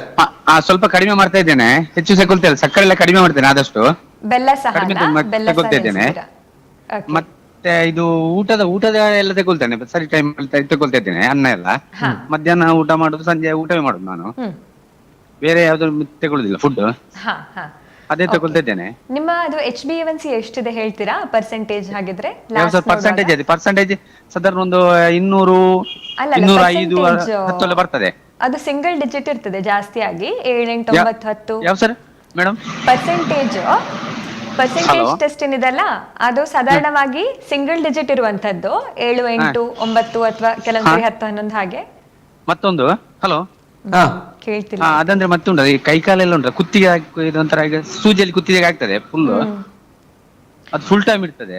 ನೀವು ಐ ಥಿಂಕ್ ಒಂದು ಕನ್ಸಲ್ಟೇಷನ್ ಗೆ ಬರೋದೇ ಒಳ್ಳೇದು. ಯಾಕಂದ್ರೆ ನೀವೀಗ ಹೇಳ್ತಾ ಇರುವಂತದ್ದು ಒನ್ ಆಫ್ ದ ಪ್ರಾಬ್ಲಮ್ಸ್ ಅಲ್ವಾ, ಈ ನರದ್ದು ಸಮಸ್ಯೆ ಏನ್ ಹೇಳಿದ್ವಿ ಈಗ ನಾವು ಡಯಾಬಿಟೀಸ್ ಅಲ್ಲಿ ಆಗುವಂತದ್ದು ನ್ಯೂರೋಪತಿ ಅಂತ ಹೇಳಿ, ಅದ್ರದೊಂದು ಲಕ್ಷಣ ನೀವು ಹೇಳ್ತಾ ಇದ್ದೀರಾ, ಅದು ಕುತ್ತಿದ ಹಾಗೆ ಆಗ್ತಾ ಇದೆ, ಅದೆಲ್ಲ ಸಿಂಪ್ಟಮ್ಸ್. ಹಾಗಾಗಿ ನಮ್ಗೀಗ ಮೋಸ್ಟ್ ಇಂಪಾರ್ಟೆಂಟ್ ಸಿಂಪ್ಟಮ್ಸ್ ಗೆ ನಾವು ಟ್ರೀಟ್ಮೆಂಟ್ ಕೊಡ್ಬೋದು, ಆ ಕುತ್ತಿದ ಹಾಗೆ ಏನಾಗ್ತಿದೆ ಅದು ಕಮ್ಮಿ ಆಗೋ ಹಾಗೆ. ಆದ್ರೆ ಅದನ್ನ ಕಂಪ್ಲೀಟ್ ನಿಯಂತ್ರಣದಲ್ಲಿ ತರಬೇಕು, ಕ್ಯೂರ್ ಆಗ್ಬೇಕು ಅಂದ್ರೆ ಕೇಳ್ತಾ ಇಲ್ವಾ ಮೋಹನ್ ರವರೇ? ಇಲ್ಲ ಸರ್.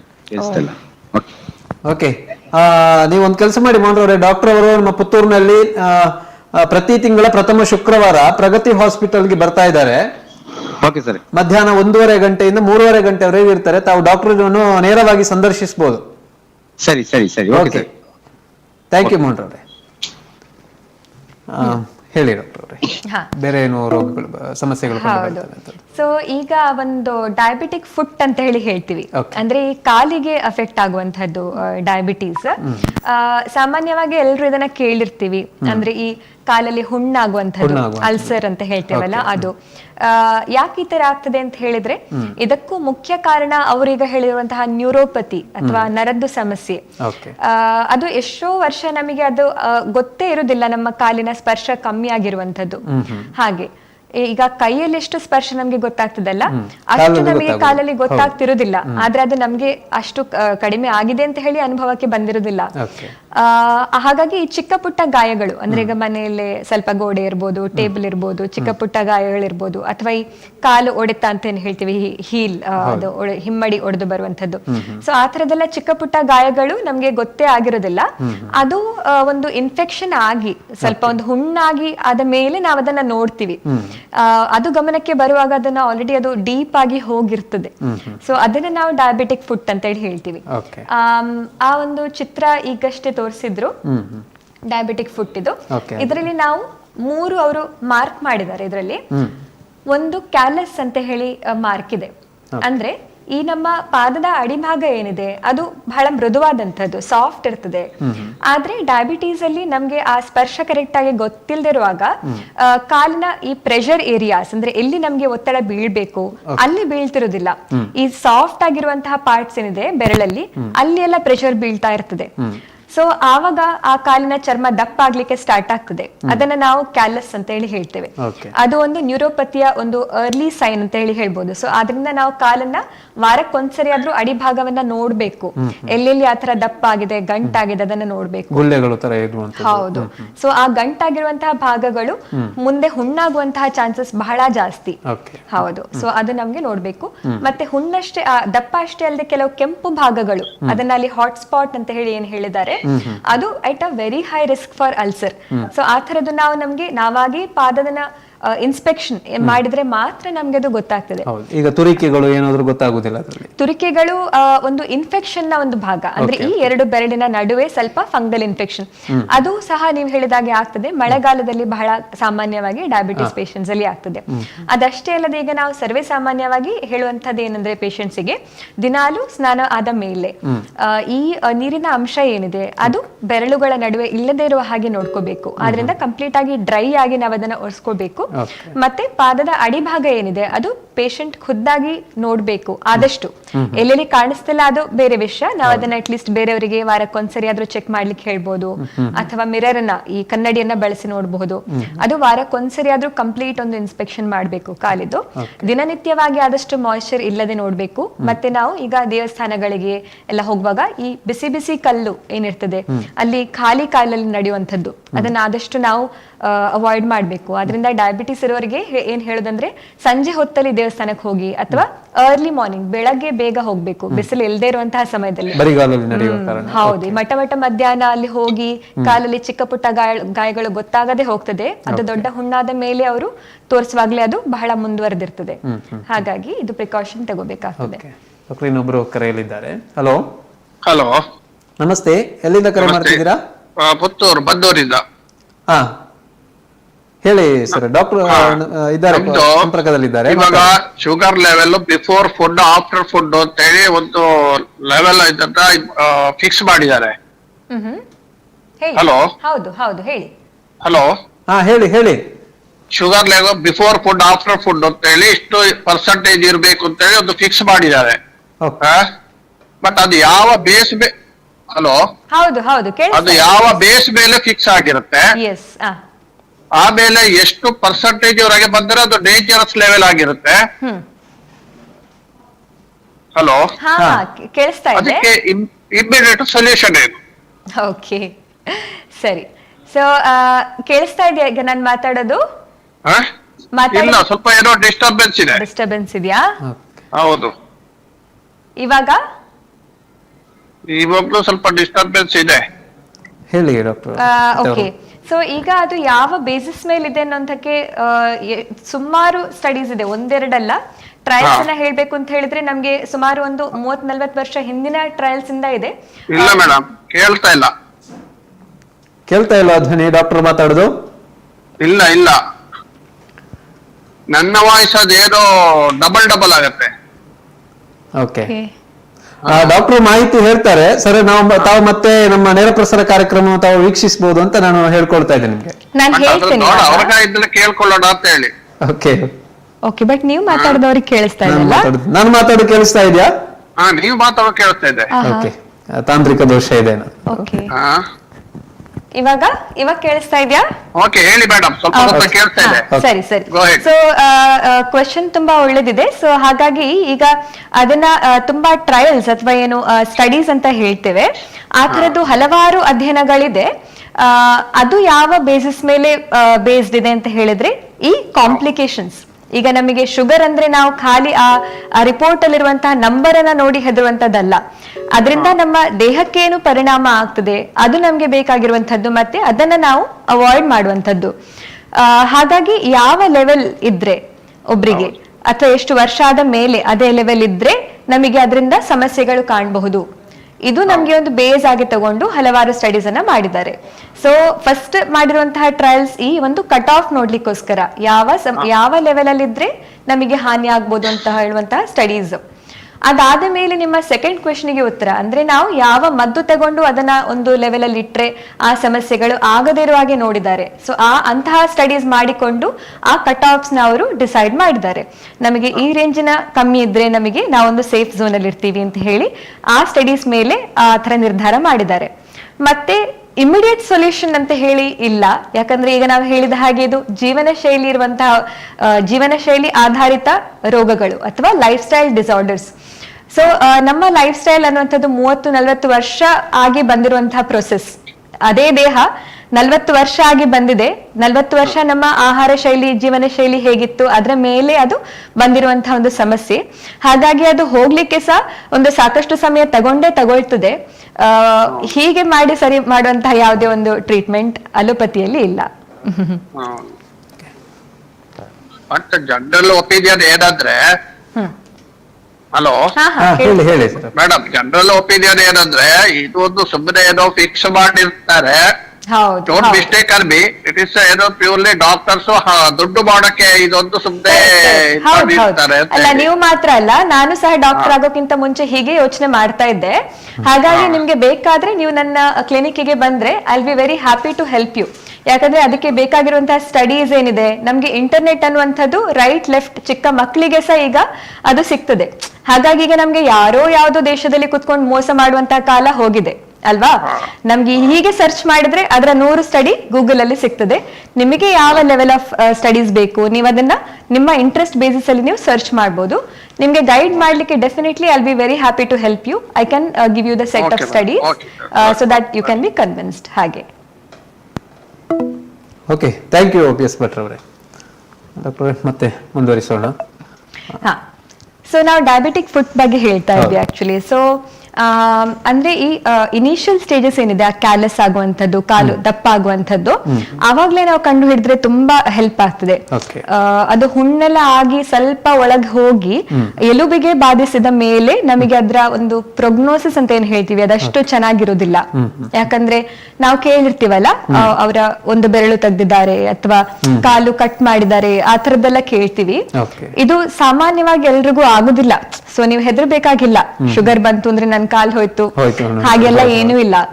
ನೀವು ನಿಮ್ಮ ಬೇಕಾಗಿರುವಂತಹ ಒಂದು ಪ್ರಿಕಾಷನ್ಸ್ ತಗೊಂಡ್ರೆ, ಆವಾಗ್ಲೇ ನಾವು ಹೇಳಿರುವ ಹಾಗೆ ಪಾದ ಮುಖಕ್ಕಿಂತ ಬಹಳ ಮುಖ್ಯ ಡಯಾಬಿಟಿಸ್ ಪೇಷಂಟ್ಸ್ ಅಲ್ಲಿ.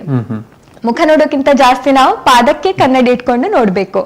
ಪಾದದಲ್ಲಿ ಯಾವುದೇ ಒಂದು ಕ್ರ್ಯಾಕ್ ಆಗದೆ ಇರೋ ಹಾಗೆ, ಯಾವುದೇ ಒಂದು ಬಿಸಿ ಬಿಸಿ ಎಣ್ಣೆಯಲ್ಲಿ ಮಸಾಜ್ ಮಾಡದೇ ಇರೋ ಹಾಗೆ, ಆ ಬಾಯ್ಲ್ಸ್ ಅಂತ ಏನ್ ಹೇಳ್ತೀವಲ್ಲ ಅದೆಲ್ಲ ಬಹಳ ಸಾಮಾನ್ಯವಾಗಿ ಆಗ್ತದೆ. ಹಾಗಾಗಿ ಈ ಮಸಾಜ್ ಮಾಡೋದು ಅಥವಾ ಸ್ಟ್ರಾಂಗ್ ಆಗಿರುವಂತಹ ಬಾಮ್ಸ್, ಟೈಗರ್ ಬಾಮ್ ಹಚ್ಚುವಂತದ್ದು ಅದೆಲ್ಲ ಆದಷ್ಟು ಅವಾಯ್ಡ್ ಮಾಡ್ಬೇಕು. 2 ಬೆರಳಿನ ನಡುವೆ ಪಸೆ ಅಂತ ಇಲ್ಲದಿರೋ ಹಾಗೆ ಎಣ್ಣೆ ಎಲ್ಲ ಹಚ್ಚದೆ ನೋಡ್ಕೋಬೇಕು. ಪಾದದ ಅಡಿಯಲ್ಲಿ ನಾವು ಹೆಲ್ದಿಯಾಗಿ ಈ ಕ್ರ್ಯಾಕ್ಸ್ ಅನ್ನ ಆದಷ್ಟು ಬೇಗ ಹೀಲ್ ಮಾಡ್ಬೇಕು. ಮತ್ತೆ ಮನೆ ಒಳಗೆ ಸಹ ಮನೆ ಹೊರಗಡೆ ಸಹ ನಾವು ಚಪ್ಪಲಿಯನ್ನ ಉಪಯೋಗಿಸಬೇಕಾಗ್ತದೆ. ದೇವಸ್ಥಾನಕ್ಕೆ ಪ್ರತ್ಯೇಕವಾಗಿ ಈಗ ಟೆಂಪಲ್ ಸಾಕ್ಸ್ ಅಂತ ಹೇಳಿ ಅವೈಲೇಬಲ್ ಇದೆ. ಹಾಗಾಗಿ ನಾವು ಅದನ್ನ ದೇವಸ್ಥಾನಗಳ ಒಳಗೆ ಬಳಸಬಹುದು. ಅದು ಸೇಫ್ ಆಗಿರ್ತದೆ. ಸೊ ಅದು ತುಂಬಾ ಇಂಪಾರ್ಟೆಂಟ್ ಇದೆ. ಓಕೆ ಓಕೆ, ಇನ್ನೊಬ್ರು ಕರೆಯಲ್ಲಿದ್ದಾರೆ. ಹಲೋ ಹಲೋ ಸರ್, ನಮಸ್ತೆ ಸರ್. ನಮಸ್ತೆ ಮೇಡಮ್, ಎಲ್ಲಿಂದ ಕರೆ ಮಾಡ್ತಿದ್ದೀರಾ? ನಾನು ಬನ್ನೂರಿಂದ ಸರ್, ರುಕಿ ಅಂತ. ಓಕೆ ಓಕೆ, ಡಾಕ್ಟರ್ ಇದ್ದಾರೆ, ಮಾತಾಡಿ ಅವ್ರ ಜೊತೆ. ಹಲೋ, ಇದು ಮೇಡಮ್ ನಮಸ್ತೆ ಮೇಡಮ್. ನಮಸ್ತೆ, ಹೇಳಿ. ಹಲೋ, ಹೇಳಿ ಹೇಳಿ. ಕೇಳಿಸ್ತಾ ಇಲ್ಲ ಏನು? ನಿಮ್ಮ ಧ್ವನಿ ಕೇಳಿಸ್ತಾ ಇದೆ, ಹೇಳಿ, ಮಾತಾಡಿ. ಏನಂದ್ರೆ ನನ್ನ ಮಾವನಿಗೆ ಕಾಲಿಗೆ ಒಂದು ಮೆಟಲ್ಟ್ ಆಗಿದ್ದು, ಅವರಿಗೆ ಸ್ವಲ್ಪ ಶುಗರ್ ಇದೆ. ಬಟ್ ಅದು ಈಗ ತುಂಬಾ 1.5 ತಿಂಗಳಾಯ್ತು, ಗುಣಮುಖನೇ ಆಗ್ತಾ ಇಲ್ಲ. ಅದಕ್ಕೆ ಬೇರೆ ಏನಾದ್ರು ಟ್ರೀಟ್ಮೆಂಟ್ ಏನಾದ್ರು ಇದೆಯಾ ಅಂತ ಕೇಳೋಣ ಅಂತ. ಓಕೆ ಓಕೆ, ಸೊ ಅವರು ಬೇಕಾಗಿರುವಂತಹ ಕ್ಲೀನಿಂಗ್ ಎಲ್ಲ ಮಾಡಿಸಿದಾರಲ್ವಾ? ಕೇಳುದಿಲ್ಲ ಮೇಡಮ್. ಮೈಕ್ ಏನಾದ್ರು ಎಕ್ಸ್ಚೇಂಜ್ ಮಾಡ್ಬೇಕಾ? ಅಲ್ಲ, ಬೇಕಾಗಿರುವಂತಹ ಕ್ಲೀನಿಂಗ್ ಎಲ್ಲ ಮಾಡಿಸಿದಾರಲ್ಲ, ಅದು ಚಿಕ್ಕ ಪುಟ್ಟ ಪ್ರೊಸೀಜರ್ಸ್ ಏನಾದ್ರು ಮಾಡಿದಾರಲ್ವಾ ಅವರು ಹೇಳಿರುವಂತಹದ್ದು? ಅಂದ್ರೆ ನಾನೊಂದು ಅಂದಾಜಲ್ಲಿ ಹೇಳ್ತಾ ಇದ್ದೇನೆ, ನೀವು ಕೇಳಿದ ಅಧ್ಯಯನ ಅಂತ ಇದ್ ಮಾಡಿ. ಅಂದ್ರೆ ನೀವು ಕ್ಲೀನಿಂಗ್ ಮಾಡ್ತಾ ಇದ್ದೀರಾ ಹಾಗೇನಾದ್ರು ಕೇಳ್ತಾ ಇದ್ದೀರಾ? ಹೌದು. ಹಲೋ. ಸೊ ನೀವು ಅದನ್ನ ಮಾಡಿಸ್ತಾ ಇದ್ದೀರಾ ಅನ್ಸುತ್ತೆ. ಅವರಂತ ಹೇಳಿದ್ರೆ ಡೈಲಿ ಅಂದ್ರೆ 2 ದಿವಸಕ್ಕೆ ಹೋಗಿ ಅದನ್ನ ಕ್ಲೀನ್ ಮಾಡಿಸಿ ಬೇರೆ ಬ್ಯಾಂಡೇಜ್ ಮಾಡಿಸಿ ಕೂಡ ಬರ್ತಾ ಇದ್ದಾರೆ. ಓಕೆ, ಸರಿ. ಸೊ ಈಗ ಈ ಕಾಲಿನ ಹುಣ್ಣಿಗೆ ಮೋಸ್ಟ್ ಇಂಪಾರ್ಟೆಂಟ್ ಟ್ರೀಟ್ಮೆಂಟ್ ಹೇಳದಂತ ಹೇಳಿದ್ರೆ ಆಫ್ ಲೋಡಿಂಗ್, ಅಂದ್ರೆ ನೀವು ನಡೆದಿರುವಂತದ್ದು, ಗೊತ್ತಾಯ್ತಾ?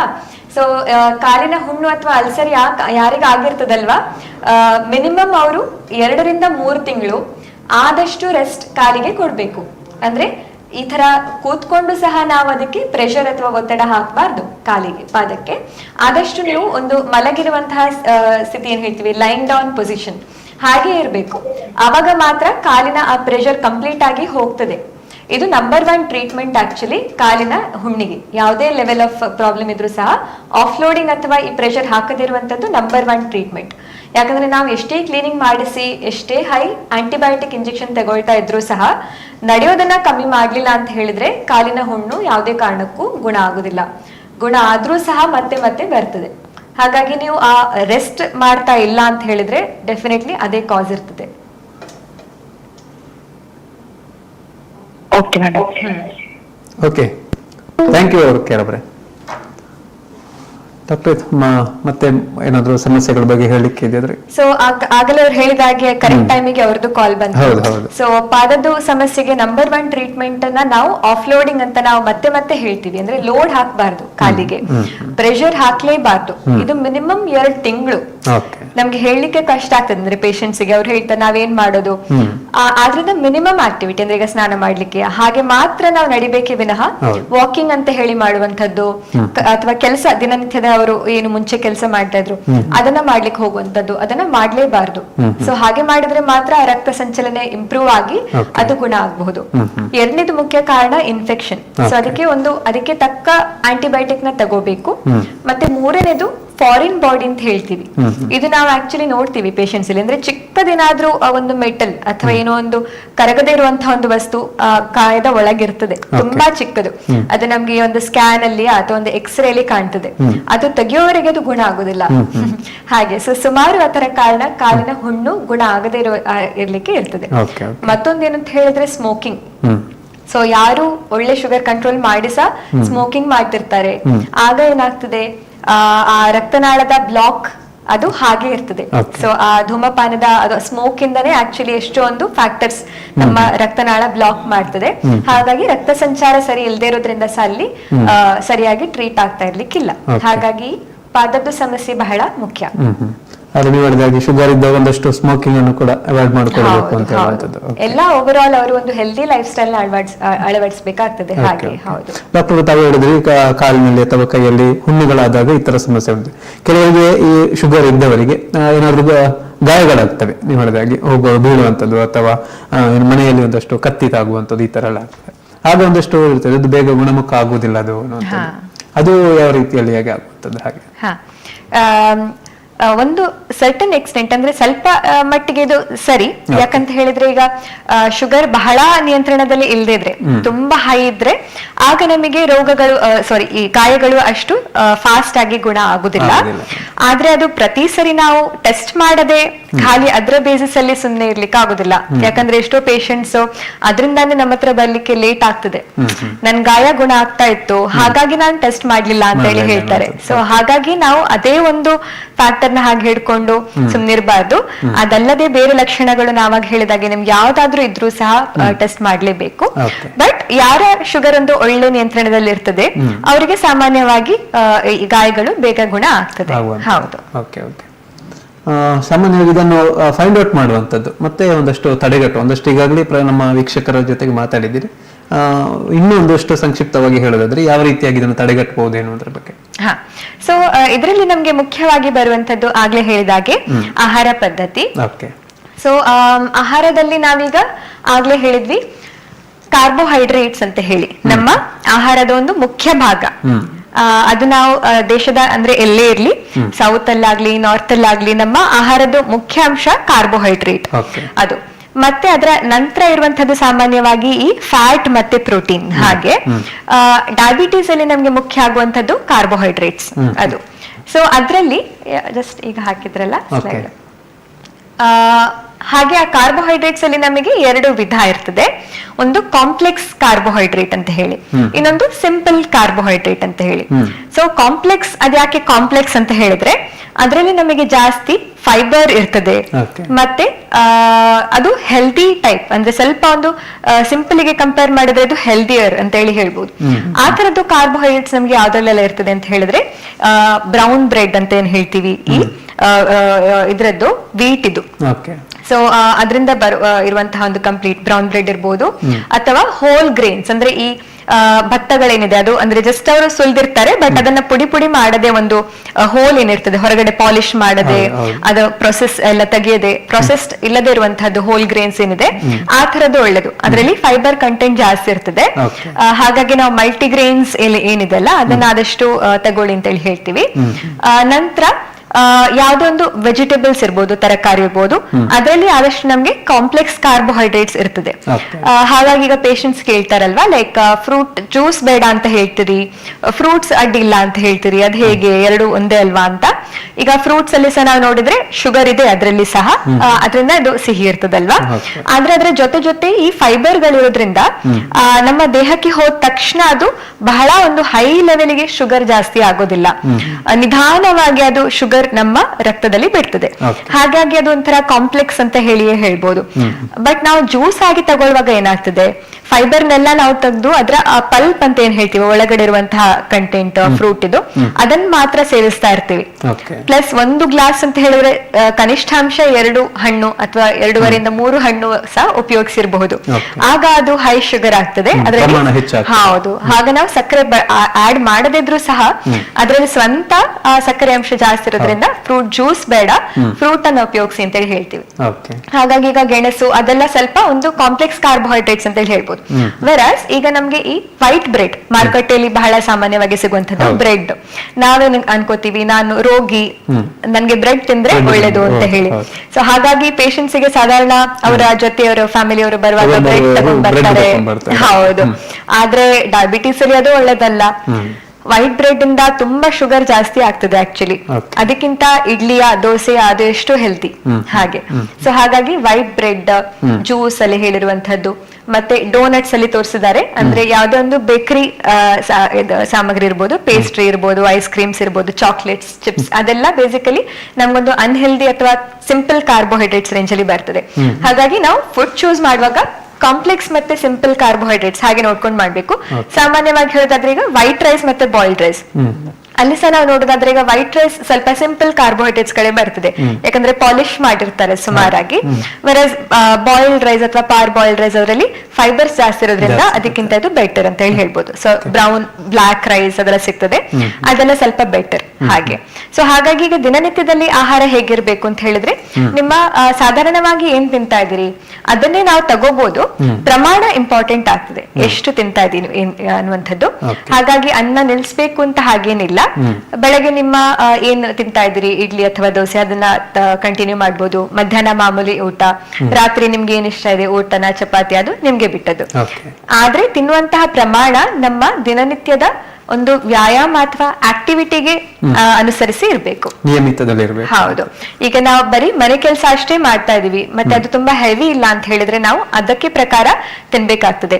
ಯಾರು ಸ್ವಲ್ಪ ಹೊರಗಡೆ ತುಂಬಾ ಹೆವಿ ಕೆಲಸ ಮಾಡಿ ಬರ್ತಾರೆ ಅಂಥವರಿಗೆ ಅವ್ರು ಸ್ವಲ್ಪ ಎಕ್ಸ್ಟ್ರಾ ತಿಂದ್ರು ಸಹ ಅದು ಜೀರ್ಣ ಶಕ್ತಿ ಇದೆ, ಅದನ್ನ ಒಂದು ಯೂಸ್ ಮಾಡುವಂತಹ ಒಂದು ಪ್ರಕ್ರಿಯೆ ಶರೀರದಲ್ಲಿ ನಡೀತಾ ಇದೆ, ಹಾಗಾಗಿ ಅದು ಅಡ್ಡಿಲ್ಲ.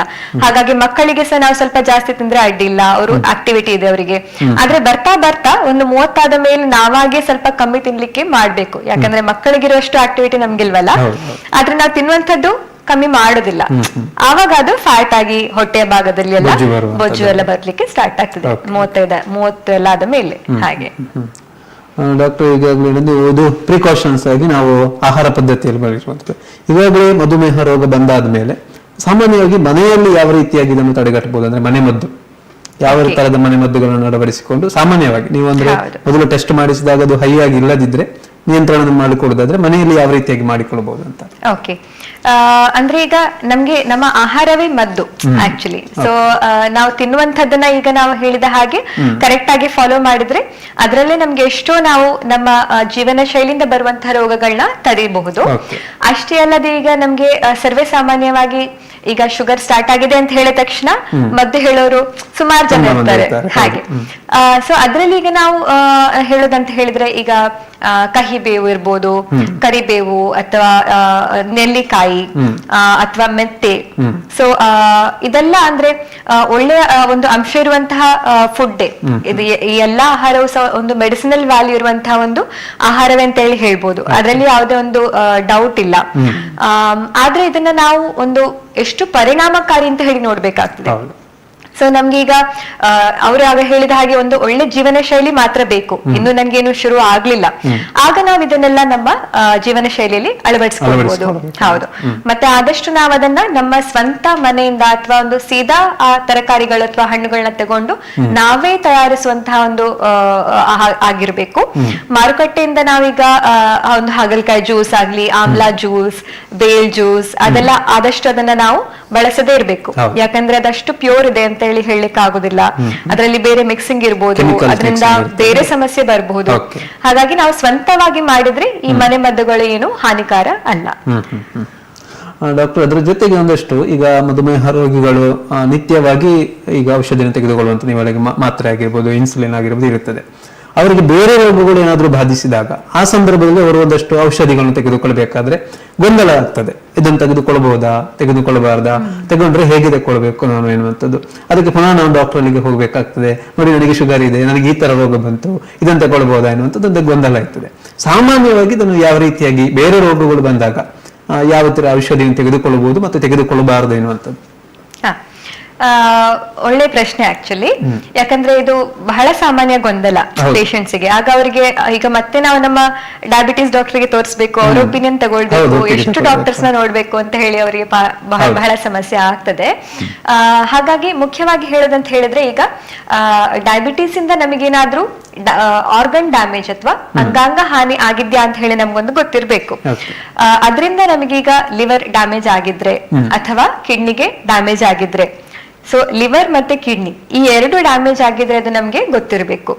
ಆವಾಗ ನಾವು ಬೇರೆ ಸಮಸ್ಯೆಗೆ ತಗೊಳ್ಳುವಂತಹ ಮದ್ದುಗಳಲ್ಲಿ ಅಡ್ಜಸ್ಟ್ಮೆಂಟ್ಸ್ ಅಥವಾ ಕೆಲವೆಲ್ಲ ಅವಾಯ್ಡ್ ಮಾಡುವಂತಹದ್ದೆಲ್ಲ ಮಾಡ್ಬೇಕಾಗ್ತದೆ. ಈಗ ನಮಗೆ ಡಯಾಬಿಟೀಸ್ ಇದೆ ಆದ್ರೆ ಬೇರೆ ಯಾವುದೇ ಬಾಧೆ ಇಲ್ಲ ಅಂದ್ರೆ ಲಿವರ್ ಮತ್ತೆ ಕಿಡ್ನಿ ನಮ್ಮ ಡಾಕ್ಟರ್ ಹೇಳಿರೋ ಹಾಗೆ ಸೇಫ್ ಇದೆ, ಹೆಲ್ದಿ ಇದೆ, ಏನು ಸಮಸ್ಯೆ ಇಲ್ಲ, ಆಗ ಹೆಚ್ಚಾಗಿ ನಮ್ಗೆ ಬೇರೆ ಯಾವುದೇ ಮೆಡಿಸಿನ್ಸ್ ಅಲ್ಲೂ ಅಡ್ಜಸ್ಟ್ಮೆಂಟ್ ಬೇಕಾಗಿ ಬರುದಿಲ್ಲ. ಆದ್ರೆ ಸ್ಟಿರಾಯ್ಡ್ಸ್ ಅನ್ನುವಂತಹ ಒಂದು ಏನ್ ಹೇಳ್ತೀವಿ ಮಾತ್ರೆ ಇರ್ಬೋದು, ಬಹಳಷ್ಟು ಅಂದ್ರೆ ಒಂದು ಹೆಲ್ತ್ ಕಂಡೀಷನ್ಸ್ ಗೆ ಯೂಸ್ ಮಾಡ್ತೇವೆ. ಲೈಕ್ ಅಸ್ಥಮಾ ಇರ್ಬೋದು, ಅಲರ್ಜಿ ಅಥವಾ ಬೇರೆ ಬೇರೆ ಕಂಡೀಷನ್ಸ್ ಅಲ್ಲಿ ಅದು ಯೂಸ್ಫುಲ್ ಇರುವಂತಹ ಮೆಡಿಸಿನ್ ಸ್ಟಿರಾಯ್ಡ್. ಆದ್ರೆ ಸ್ಟಿರಾಯ್ಡ್ ಮದ್ದು ನಮ್ಗೆ ಡಯಾಬಿಟಿಸ್ ಇರೋರು ತಗೊಂಡ್ರೆ ಸಾಮಾನ್ಯವಾಗಿ ಡಯಾಬಿಟಿಸ್ ಅನ್ನು ಸ್ವಲ್ಪ ಜಾಸ್ತಿ ಆಗ್ತದೆ. ಸೊ ಅದಷ್ಟು ನಮ್ಗೊಂದು ಇನ್ಫಾರ್ಮೇಶನ್ ಗೊತ್ತಿದ್ರೆ ಸಾಕು. ಆಗ ನಮ್ಗೆ ಸ್ಟಿರಾಯ್ಡ್ ಯಾವುದೇ ಕಾರಣಕ್ಕೆ ಕೊಟ್ಟಿದ್ರೆ ಆ ಡಾಕ್ಟರ್ ಅವ್ರ ಹತ್ರ ಜಸ್ಟ್ ಕೇಳ್ಬೋದು, ಹೀಗೆ ನನಗೆ ಡಯಾಬಿಟಿಸ್ ಇದೆ, ಇದರಿಂದ ಡಯಾಬಿಟಿಸ್ ಜಾಸ್ತಿ ಆಗ್ತದ ಅಂತ ಹೇಳಿ ಒಂದು ಎಂಕ್ವೈರಿ ಮಾಡ್ಬೋದು ಅವರು. ಹಾಗೆ ಡಾಕ್ಟರ್, ಅದ್ರ ಜೊತೆಗೆ ಈಗ ಒಂದಷ್ಟು ರೋಗಗಳು ಬಂದಾಗ ಕೆಲವೊಮ್ಮೆ ರೋಗಿಗಳಿಗೆ ಆಪರೇಷನ್ ಮಾಡಬೇಕಾದ ಸಂದರ್ಭ ಬರ್ತದೆ, ಶಸ್ತ್ರಚಿಕಿತ್ಸೆಗಳು ಅಥವಾ ಈಗ ಹೆರಿಗೆ ಆಗುವ ಸಂದರ್ಭದಲ್ಲಿ ಆಗಿರಬಹುದು.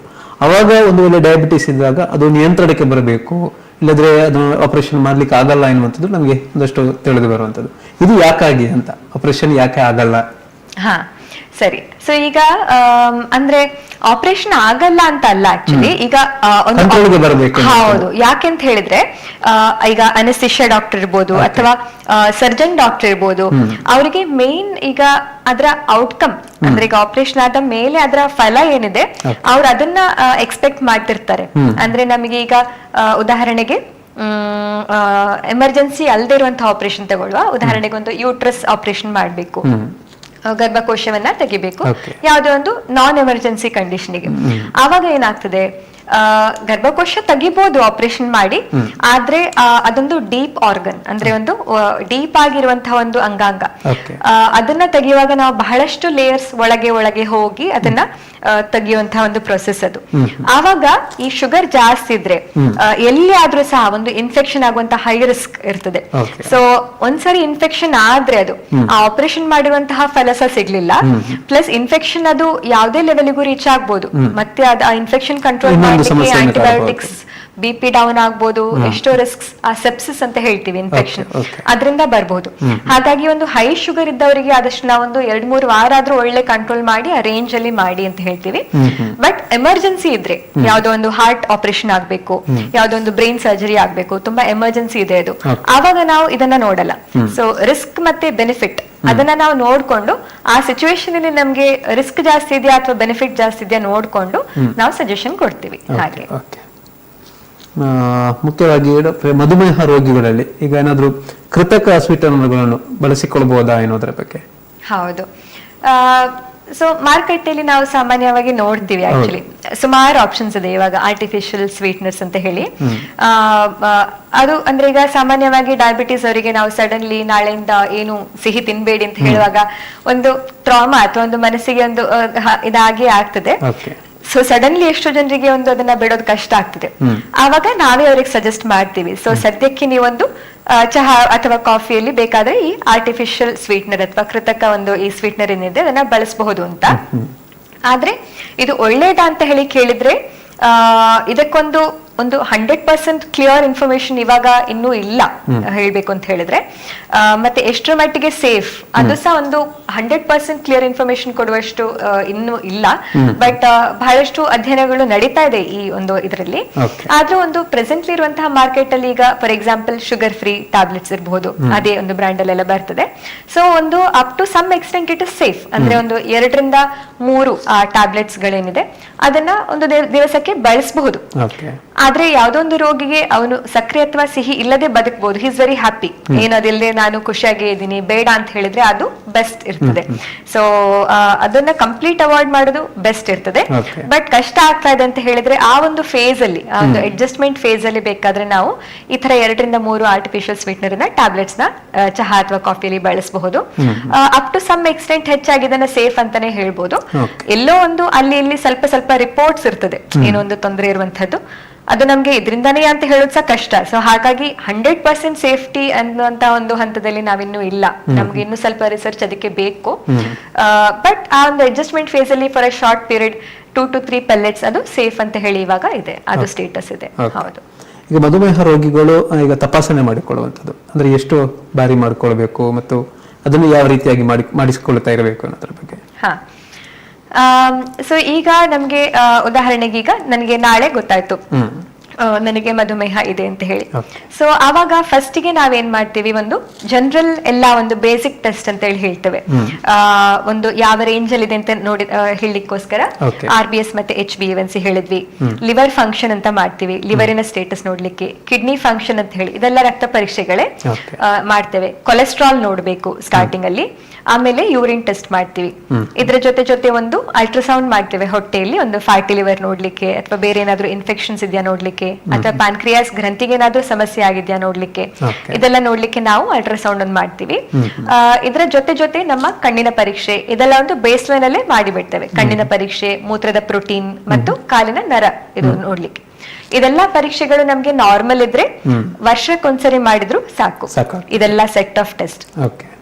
ಇದಲ್ಲದೆ ಈಗ ನಾವು ಫಾಲೋ ಅಪ್ ಅಲ್ಲಿ ಯಾವ್ದೆಲ್ಲ ಮಾಡ್ಬೇಕು ಅಂತ ಹೇಳಿದ್ರೆ ಆದಷ್ಟು ಆ ಒಂದು ರಕ್ತದ ಲೆವೆಲ್ಸ್ ಅದೊಂದು ನಿಯಂತ್ರಣಕ್ಕೆ ಬರೋವರೆಗೆ ನಾವು ತಿಂಗಳಿಗೆ ಒಂದ್ಸರಿ ಆದ್ರೂ ಬರೀ ಹೊಟ್ಟೆಯಲ್ಲಿ ಮತ್ತೆ ತಿಂಡಿ 2 ಗಂಟೆ ಆದ್ಮೇಲಿದ್ದು ಟೆಸ್ಟ್ ಹೇಳ್ತೇವೆ. ಮತ್ತೆ 2-3 ತಿಂಗಳಿಗೆ ಒಂದ್ಸರಿ ಆದ್ರೂ ಆ HbA1c ಟೆಸ್ಟ್ ಅನ್ನ ಹೇಳ್ತೀವಿ. ಇದನ್ನ ನಾವು ಸ್ಟಾರ್ಟಿಂಗ್ ಅಲ್ಲಿ ಕಂಟ್ರೋಲ್ ಬರುವವರೆಗೆ ಮಾತ್ರ ಸ್ವಲ್ಪ ಜಾಸ್ತಿ ಫ್ರೀಕ್ವೆನ್ಸಿಯಲ್ಲಿ ಹೇಳುವಂತದ್ದು, ಅಂದ್ರೆ 2-3 ತಿಂಗಳು ಹಾಗೆ. ಒಂದೊಳ್ಳೆ ನಿಯಂತ್ರಣ ಬಂತು, 2-3 ವರ್ಷ ಒಳ್ಳೆ ಕಂಟ್ರೋಲ್ ಅಲ್ಲಿ ಇದೆ, ಇವಾಗ ಏನು ಆತರ ಸಮಸ್ಯೆಗಳಿಲ್ಲ ಅಂತ ಹೇಳಿದ್ರೆ ನಾವು ಆ ಒಂದು ಬರಿ ಹೊಟ್ಟೆ ಮತ್ತೆ ತಿಂಡಿ ತಿಂದಾದ ಮೇಲಿನ ಶುಗರ್ ಮತ್ತೆ HbA1c ಇದನ್ನ 3-6 ತಿಂಗಳಿಗೆ ಒಂದ್ಸರಿ ಮಾಡಿದ್ರು ಸಹ ಸಾಕಾಗ್ತದೆ ಹಾಗೆ. ಸೊ ಇದು ನಮ್ಗೊಂದು ಫಾಲೋ ಅಪ್ ಅಂತ ಹೇಳ್ಬೋದು. ಇದರ ಜೊತೆ ಆವಾಗ್ಲೇ ಹೇಳಿದ ಹಾಗೆ ಕಾಲಿನ ಒಂದು ಇನ್ಸ್ಪೆಕ್ಷನ್ ಅಥವಾ ಕಾಲಿನ ಎಕ್ಸಾಮಿನೇಷನ್ ದಿನನಿತ್ಯವೂ ಪೇಷಂಟ್ ಖುದ್ದಾಗಿ ಮಾಡ್ಬೇಕಾಗ್ತದೆ. ವಾರದಲ್ಲಿ ಒಂದ್ಸರಿ ಆದ್ರೂ ಅವರ ಮನೆಯವರು ಒಂದ್ಸರಿ ಪಾದದ ಅಡಿ ಭಾಗ ನೋಡುವಂತದ್ದೆಲ್ಲ ಮಾಡ್ಬೇಕಾಗ್ತದೆ ಹಾಗೆ. ಡಾಕ್ಟರ್, ಒಂದಷ್ಟು ಮಾಹಿತಿಗಳನ್ನು ನಮ್ಮ ಜೊತೆಗೆ ಹಂಚಿಕೊಂಡಿದ್ದೀರಾ. ಕೊನೆಯದಾಗಿ ಮಧುಮೇಹ ರೋಗಿಗಳು ಅಥವಾ ಸಾಮಾನ್ಯವಾಗಿ ಹೇಳೋದಾದ್ರೆ ತಮ್ಮ ದೈನಂದಿನ ಚಟುವಟಿಕೆಗಳಲ್ಲಿ ಅವರು ಅನುಸರಿಸಿಕೊಳ್ಬೇಕಾದಂತಹ ಒಂದು ವಿಧಾನಗಳು ಯಾವ ರೀತಿ ಅಂತ ನಮ್ಮ ವೀಕ್ಷಕರಿಗೆ ಒಂದಷ್ಟೇ ಹೇಳಿ. ಸೊ ಹಾಗಾಗಿ ನೀವು ಬಹಳಷ್ಟು ತುಂಬಾ ಚೇಂಜಸ್ ಮಾಡಬೇಕಾಗಿಲ್ಲ ನಿಮ್ಮ ಜೀವನದಲ್ಲಿ. ಬೇಸಿಕಲಿ ಎಂತ ಅಂತ ಹೇಳಿದ್ರೆ ಮೇನ್ ಆಗಿ ಒಂದು ಆಹಾರ ಹೇಳಿದ ಹಾಗೆ ಆದಷ್ಟು ದಿನದಲ್ಲಿ 3 ಸರಿ ತಿನ್ನುವಂತಹ ಒಂದು ಪದ್ಧತಿ ಸಾಕು. ನಮ್ಮ ಮುಂಚೆ ಹೇಗಿತ್ತಲ್ವಾ ಅದೇ ತರ. ಡಯಾಬಿಟಿಸಿಗೋಸ್ಕರ 2 ರಿಂದ 3 ಗಂಟೆಗೆ ಒಂದ್ಸರಿ ತಿಂತಾ ಇರಬೇಕು ಹಾಗೇನು ಇಲ್ಲ ಆಕ್ಚುಲಿ. ಸೊ ಬೆಳಗ್ಗೆ ಒಂದ್ಸರಿ ತಿಂಡಿ, ಮಧ್ಯಾಹ್ನ ಮಾಮೂಲಿ ಊಟ, ರಾತ್ರಿ ಮಾಮೂಲಿ ಊಟ. ಅದರದ್ದು ಪ್ರಮಾಣ ನಮ್ಮ ದಿನನಿತ್ಯದ ಚಟುವಟಿಕೆಗೆ ಅನುಸರಿಸಿ ಹಾಗಿರ್ಬೇಕು. ಮತ್ತೆ ಎಡೆಯಲ್ಲಿ ಆದಷ್ಟು ಬೇಕರಿ ಫುಡ್ ಅದನ್ನ ಸ್ನಾಕ್ಸ್ ಅನ್ನ ಅವಾಯ್ಡ್ ಮಾಡಬೇಕು. ದಿನದಲ್ಲಿ ಯಾವುದೇ ಒಂದು ಸಿಂಗಲ್ ಹಣ್ಣನ್ನ ಉಪಯೋಗಿಸಬಹುದು, ಫ್ರೂಟ್ ಆಗಿ ತಿನ್ಬಹುದು. ತರಕಾರಿಗಳಲ್ಲಿ ಯಾವುದೇ ಒಂದು ತುಂಬಾ ರೆಸ್ಟ್ರಿಕ್ಷನ್ಸ್ ಅಂತ ಇಲ್ಲ, ಎಲ್ಲಾ ತರಕಾರಿಗಳನ್ನ ಸೇವಿಸಬಹುದು. ಮತ್ತು ವ್ಯಾಯಾಮ ಬರ್ಬೇಕಾದ್ರೆ ದಿನದಲ್ಲಿ 20 ರಿಂದ 30 ನಿಮಿಷ ಆದಷ್ಟು ನಾವು ಒಂದು ಬೇಸಿಕ್ ವ್ಯಾಯಾಮ, ಅದೀಗ ವಾಕಿಂಗ್ ಇರಬಹುದು, ಅದೇ ಸಾಕು. ಇಲ್ಲಿ ನಮ್ಗೆ ಕಾಲಲ್ಲಿ ಏನಾದ್ರೂ ಹುಣ್ಣಿದ್ರೆ ಅಥವಾ ಹಾರ್ಟಿಗೆ ಏನಾದ್ರೂ ಸಮಸ್ಯೆ ಇದ್ರೆ ಆವಾಗ ನಾವು ಇಷ್ಟು ಸ್ಟ್ರಿಕ್ಟ್ ಆಗಿ ವಾಕಿಂಗ್ ಮಾಡಬೇಕು ಹಾಗೇನಿಲ್ಲ. ಆ ಥರ ಸಮಸ್ಯೆ ಇದ್ರೆ ನೀವು ಡಾಕ್ಟರ್ ಹತ್ರ ನಿಮ್ಮನ್ನ ಅಂದ್ರೆ ಒಂದು ಇಂಡಿವಿಜುವಲೈಸ್ಡ್ ಒಪಿನಿಯನ್ ಅಂತ ಹೇಳ್ತೀವಿ, ಅಂದ್ರೆ ನಿಮ್ಮ ಕಂಡೀಷನ್ಗೆ ಎಷ್ಟು ಎಕ್ಸಸೈಸ್ ಮಾಡಬೇಕು ಅದನ್ನ ನೀವು ಕೇಳಬೇಕಾಗ್ತದೆ. ಈ ಥರ ಯಾವುದೇ ಸಮಸ್ಯೆ ಇಲ್ಲದೆ ಇದ್ರೆ ಮಾತ್ರ 20 ರಿಂದ 30 ನಿಮಿಷ ಒಂದು ವಾಕಿಂಗ್ ಅಥವಾ ಆ ಥರದೊಂದು ಆಕ್ಟಿವಿಟಿಯನ್ನ ಮಾಡಬೇಕು. ಮಿನಿಮಮ್ 5 ಡೇಸ್, ಒಂದು ವಾರದಲ್ಲಿ 5 ದಿನ ಆದ್ರೂ ಮಾಡಬೇಕಾಗ್ತದೆ. ಇದಷ್ಟೇ ಅಲ್ಲದೆ ಸ್ವಲ್ಪ ಮೆಂಟಲ್ ರಿಲ್ಯಾಕ್ಸೇಷನ್, ಅಂದ್ರೆ ಮನಸ್ಸಿನ ಸ್ಟ್ರೆಸ್ ಏನಿದೆ, ಒತ್ತಡ, ಅದು ಸಹ ನಮ್ಮ ಸಕ್ಕರೆಗೆ ಅದರ ಮೇಲೆ ಒಂದು ಪರಿಣಾಮ ಬೀಳ್ತದೆ. ಹಾಗಾಗಿ ಮೆಂಟಲ್ ರಿಲ್ಯಾಕ್ಸೇಷನ್ ಸಹ ಅಷ್ಟೇ ಇಂಪಾರ್ಟೆಂಟ್ ಆಗ್ತದೆ. ನಮಗೆ ಯೋಗ ಅಥವಾ ಏನಾದರೂ ಮೆಡಿಟೇಷನ್ ಆ ಥರದ್ದೆಲ್ಲ ನಮ್ಮ ಜೀವನದಲ್ಲಿ ಅಳವಡಿಸ್ಕೊಳ್ಳುವಂತಹ ಒಂದು ಚಾನ್ಸ್ ಇದ್ರೆ ಅದನ್ನು ಸಹ ನಾವು ಮಾಡಿದ್ರೆ ಅದರಿಂದ ಬೆನಿಫಿಟ್ ಸಿಗ್ತದೆ. ಸೊ ಇದಿಷ್ಟೇ ಅಲ್ಲದೆ ನಾವು ಈ ಥರ ಒಂದು ರೋಗ ಲಕ್ಷಣ ಕಂಡಾಗ ಅದನ್ನ ನಿರ್ಲಕ್ಷಿಸದೆ ನಮ್ಮ ಡಾಕ್ಟರ್ನ ಆದಷ್ಟು ಬೇಗ ಮೀಟ್ ಆದ್ರೆ ನಾವು ಮುಂದೆ ಕಾಣುವಂತಹ ಒಂದು ಪ್ರಾಬ್ಲಮ್ಸ್ ಏನಿದೆ ಅದನ್ನ ಪರ್ಮನೆಂಟ್ ಆಗಿ ಅಂದ್ರೆ ನಾವು ಅವಾಯ್ಡೇ ಮಾಡ್ಬೋದು. ಯಾಕಂದ್ರೆ ನಮ್ಗೆ ತುಂಬಾ ಇನ್ಪುಟ್ಸ್ ಇರ್ತದೆ ಅಲ್ವಾ, ವಾಟ್ಸ್ಆಪ್ ಇಂದ, ನಮ್ಮ ಫ್ಯಾಮಿಲಿಯಿಂದ, ನಮ್ಮ ನೇಬರ್ಸ್ ಇಂದ. ಆದಷ್ಟು ಈಗ ನೀವು ಮಾತ್ರ ಸ್ಟಾರ್ಟ್ ಮಾಡಿದ್ರೆ ಅದು ಪರ್ಮನೆಂಟ್ ಆಗ್ತದೆ, ಆದ್ರಿಂದ ಈಗ ಬೇಡ ಅನ್ನುವಂಥ ಒಪಿನಿಯನ್ನೇ ಜಾಸ್ತಿ. ನೀವು ಏನಿದ್ರು ಸಹ ನಿಮ್ಮ ಡಾಕ್ಟರ್ನಾನೇ ಅಥೆಂಟಿಕ್ ಇನ್ಫಾರ್ಮೇಶನ್ ಅದನ್ನ ತಗೊಳ್ಬೇಕು. ಆಚೆ ಈಚೆಯವರ ಮಾತು ಕೇಳಿ ನಿಮ್ಮ ಸ್ವಂತದ ಒಂದು ಆರೋಗ್ಯವನ್ನ ನೀವು ಚಾನ್ಸ್ ತಗೊಳ್ಬೇಡಿ, ಆ ಥರ ಅವಕಾಶ ತಗೊಳ್ಬೇಡಿ. ಮತ್ತೆ ಅದಷ್ಟೇ ಅಲ್ಲದೆ ಆದಷ್ಟು ನಿಮ್ಮ ಏನ್ ಹೇಳ್ತೀವಿ ಲೈಫ್ ಸ್ಟೈಲ್, ನಿಮ್ಮ ದಿನನಿತ್ಯದ ರುಟೀನ್ ಅಲ್ಲಿ ಸಹ ಇದನ್ನ ಅಳವಡಿಸ್ಕೊಳ್ಬೇಕು. ತುಂಬಾ ಶಾರ್ಟ್ ಪೀರಿಯಡ್ಗೆ ಮಾತ್ರ ಅಲ್ಲ, ಒಂದು ಲಾಂಗ್ ಟೈಮ್ ಆಗಿ ನಾವು ಯಾವ ತರ ಒಂದು ನೋಡ್ಕೋಬಹುದು ಲೈಫ್ ಸ್ಟೈಲ್ನ, ಅದನ್ನ ಮೇಂಟೈನ್ ಮಾಡಿದ್ರೆ ಚೆನ್ನಾಗಿರ್ತದೆ. ಓಕೆ ಡಾಕ್ಟರ್ ಅವರೇ, ಸಾಕಷ್ಟು ಮಾಹಿತಿಗಳನ್ನು ನಮ್ಮ ವೀಕ್ಷಕರಿಗೆ ತಿಳಿಯಪಡಿಸಿದಿರಿ. Prevention is better than cure ಅಂತ ಏನೋ ಮಾತಿದೆ. ಹಾಗಾಗಿ ಯಾವ ರೋಗಕ್ಕೂ ಕೂಡ ಮೊದಲಾಗಿ ನಮಗೆ ಒಂದು ನಮ್ಮಲ್ಲಿ ಮಾಹಿತಿ ಇರಬೇಕಾದ್ದು, ಅರಿವು ಇರಬೇಕಾದ್ದು, ಅದರ ಜೊತೆಗೆ ಅದರ ಬಗ್ಗೆ ಮುಂಜಾಗ್ರತಾ ಕ್ರಮಗಳನ್ನು ವಹಿಸಿಕೊಳ್ಬೇಕಾಗಿರುವಂಥದ್ದು. ಬಹುಶಃ ನಮ್ಮ ಇವತ್ತಿನ ಕಾರ್ಯಕ್ರಮದ ಮುಖಾಂತರವೂ ಕೂಡ ಅನೇಕ ಮಂದಿ ಒಂದಷ್ಟು ರೋಗಗಳು ಬಾಧಿಸಿದಾಗ, ಯಾವುದೇ ರೋಗಗಳು ಬಾಧಿಸಿದಾಗಲೂ ಕೂಡ ಡಾಕ್ಟರ್ಗೆ ನೇರವಾಗಿ ಹೋಗ್ಲಿಕ್ಕೆ ಒಂದಷ್ಟು ಹಿಂಜರಿತಾರೆ. ಅಲ್ಲಿ ಏನೋ ಟೆಸ್ಟ್ ಮಾಡಿಸ್ತಾರೆ, ಇನ್ನೊಂದು ಕಡೆ ಕಳಿಸ್ತಾರೆ, ಅದು ಬೇಕು ಇದು ಬೇಕು ಹೇಳ್ತಾರೆ ಅನ್ನೋದ್ರ ಬಗ್ಗೆ. ಹಾಗಾಗಿ ಅವರ ಮನಸ್ಸಿನಲ್ಲೇ ಇಟ್ಟುಕೊಂಡಿರ್ತಾರೆ, ರೋಗವನ್ನು ಕೂಡ ಮನಸ್ಸಿನ ದೇಹದ ಒಳಗಡೆ ಇರುತ್ತದೆ. ಹಾಗಾಗಿ ಇಂಥ ಕಾರ್ಯಕ್ರಮಗಳಾದಾಗ ನಿಮ್ಮಂತಹ ಡಾಕ್ಟರ್ ಅವರು ಬಂದು ಮಾಹಿತಿ ಕೊಟ್ಟಾಗ ಒಂದಷ್ಟು ಅವರು ಮಾಹಿತಿಯನ್ನು ಪಡ್ಕೊಳ್ತಾರೆ, ಅಥವಾ ತಾನೇನು ಮಾಡಬಹುದು ಎನ್ನುವುದರ ಬಗ್ಗೆ ಕೂಡ ಒಂದಷ್ಟು ಅವರು ಮುಂಜಾಗ್ರತೆಯನ್ನು ವಹಿಸಿಕೊಳ್ಬಹುದು ಎನ್ನುವಂಥದ್ದು ನಮ್ಮದು ಕೂಡ ಆಶಯ. ಬಹುಶಃ ಇವತ್ತಿನ ಕಾರ್ಯಕ್ರಮದಲ್ಲಿ ಉತ್ತಮವಾದಂತಹ ಮಾಹಿತಿಯನ್ನು ನಮ್ಮ ವೀಕ್ಷಕರಿಗೆ ಕೊಟ್ಟಿದ್ದೀರಾ. ಮುಂದಿನ ಸಂಚಿಕೆಯಲ್ಲೂ ಕೂಡ ಬೇರೆ ಬೇರೆ ರೋಗಗಳ ಬಗ್ಗೆ, ಸಮಸ್ಯೆಗಳ ಬಗ್ಗೆ ತಾವುಗಳು ಮಾಹಿತಿಯನ್ನು ಕೊಡ್ಲಿಕ್ಕೆ ಇದ್ದೀರಾ. ಈ ಕಾರ್ಯಕ್ರಮದಲ್ಲಿ ಭಾಗವಹಿಸಿದ್ದಕ್ಕೆ ನಮಸ್ಕಾರ, ವಂದನೆಗಳು ಡಾಕ್ಟರ್ ಅವರೇ. ಇದು ಹೆಲ್ತ್ ಟಾಕ್ ಆರೋಗ್ಯ ದೀಪ ಡಾಕ್ಟರ್ ಅಖಿಲಾ ಭಂಡಾರ್ಕರ್ ಅವ್ರ ಜೊತೆಗೆ ನೇರ ಪ್ರಸಾರ ಕಾರ್ಯಕ್ರಮ ಆಗಿರುವಂತದ್ದು. ಅಖಿಲಾ ಭಂಡಾರ್ಕರ್ ಡಾಕ್ಟರ್ ಅವರಿಗೆ ಇವರು KS ಹೆಗ್ಡೆ ಆಸ್ಪತ್ರೆ ಮಂಗಳೂರಿನಲ್ಲಿ ಕನ್ಸಲ್ಟೆಂಟ್ ಎಂಡೋಕ್ರೈನಾಲಜಿಸ್ಟ್ ಆಗಿ ಸೇವೆಯನ್ನು ಸಲ್ಲಿಸ್ತಾ ಇದ್ದಾರೆ. ಅದರ ಜೊತೆಗೆ ಮಂಗಳೂರಿನ ಫಲ್ನೀರ್ನಲ್ಲಿರುವಂತಹ ಯೂರೋ ಹೆಲ್ತ್ ಪ್ಲಸ್ ಕ್ಲಿನಿಕ್ ನಲ್ಲಿ ಕೂಡ ಇವರು ಸಂದರ್ಶನಕ್ಕೆ ಲಭ್ಯವಿರುವಂತದ್ದು. ಅದರ ಜೊತೆಗೆ ವಿಶೇಷವಾಗಿ ಪುತ್ತೂರಿನ ಪ್ರಗತಿ ಹಾಸ್ಪಿಟಲ್ ನಲ್ಲಿ ಪ್ರತಿ ತಿಂಗಳ ಪ್ರಥಮ ಶುಕ್ರವಾರ ಮಧ್ಯಾಹ್ನ 1:30 ಗಂಟೆಯಿಂದ 3:30 ಗಂಟೆವರೆಗೆ ಇವರು ಸಂದರ್ಶನಕ್ಕೆ ಲಭ್ಯರಿರ್ತಾರೆ.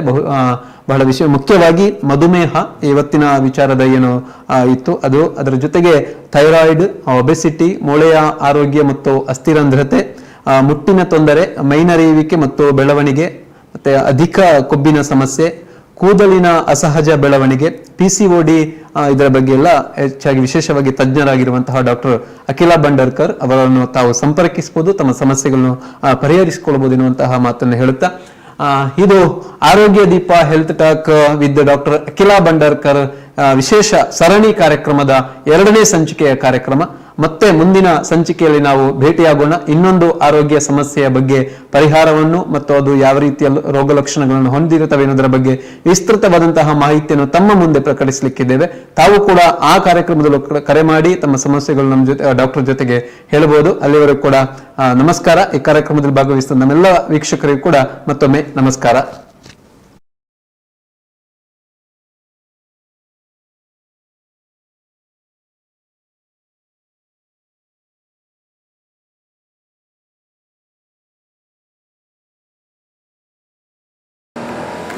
That's my gadget. Let's go have some fun then.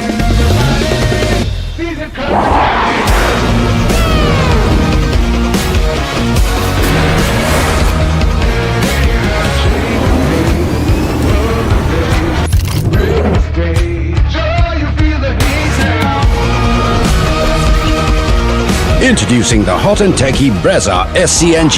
Cool new SCNG tech for a cool new generation.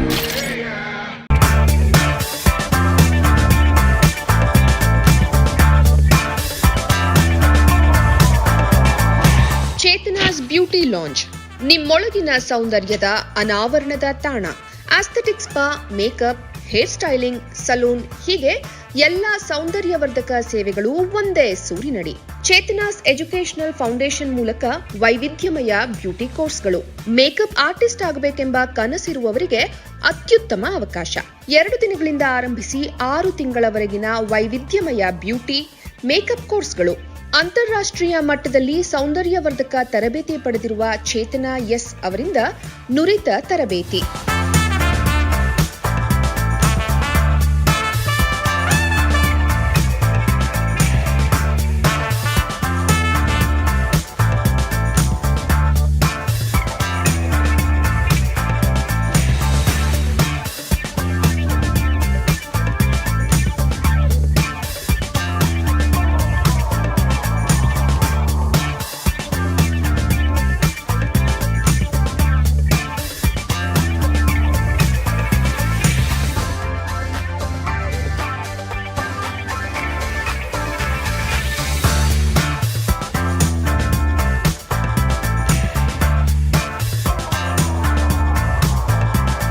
ಈ ಅದ್ಭುತ ಅವಕಾಶವನ್ನ ಸದುಪಯೋಗಪಡಿಸಿಕೊಳ್ಳಿ. ಚೇತನಾಸ್ ಬ್ಯೂಟಿ ಲಾಂಜ್ 3ನೇ ಮಹಡಿ, Kankanadi gate building, Kankanadi bypass ರಸ್ತೆ, ಮಂಗಳೂರು 575002. ಮೊಬೈಲ್ ಸಂಖ್ಯೆ 9845292411, 9108583714, 8904173914. Email chetanabeautystudio@gmail.com. Web www.cblaunch.com. ಅತ್ತೆ, ಇದು ನನ್ನ ಬರ್ಡೇ ಗಿಫ್ಟ್. ಇದೆಲ್ಲ ಜೀವನದಲ್ಲಿ ನನಗೋಸ್ಕರ ತಗೊಂಡ್ಬಂದಿದ್ದಾರೆ. ನಿನ್ ಮೇಲೆ ತುಂಬಾ ಚೆನ್ನಾಗಿ ಕಾಣುತ್ತೆ. ಇದು ತುಂಬಾ ಚೆನ್ನಾಗಿದೆ ಅಲ್ವಾ? ತುಂಬಾ ಚೆನ್ನಾಗಿದೆ.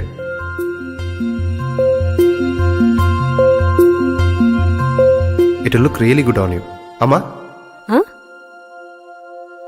Mother is always son's first love.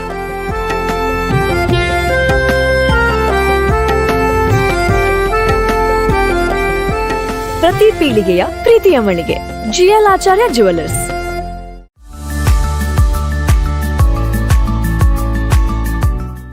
ಸ್ವಚ್ಛತೆಗೆ ಸದಾ ಹೊಸತನ ನೀಡುವ ಕಮಿಲಾ ಕೆಮಿಕಲ್ ರವರ ಮತ್ತೊಂದು ಅದ್ಭುತ ಕೊಡುಗೆ ಮೈಸ್ನಾನ soap.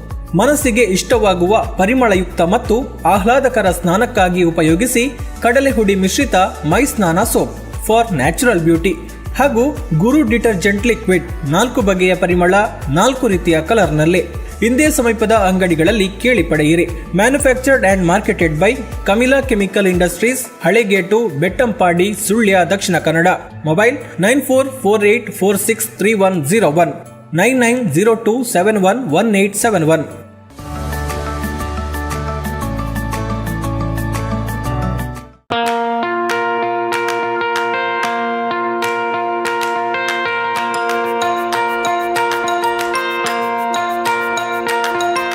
Dr. M. V. Shetty Institutions, Mangaluru. Empowering dreams and achieving greatness since 1985.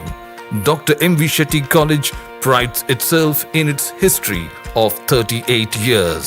It undertook path-breaking initiatives in Indian higher education with the introduction of innovative and modern curricula, insistence on academic discipline, imparting of holistic education, and adoption of global higher education practices with the support of creative and dedicated staff. First private college in Karnataka offering diverse healthcare programs offers you multiple of courses.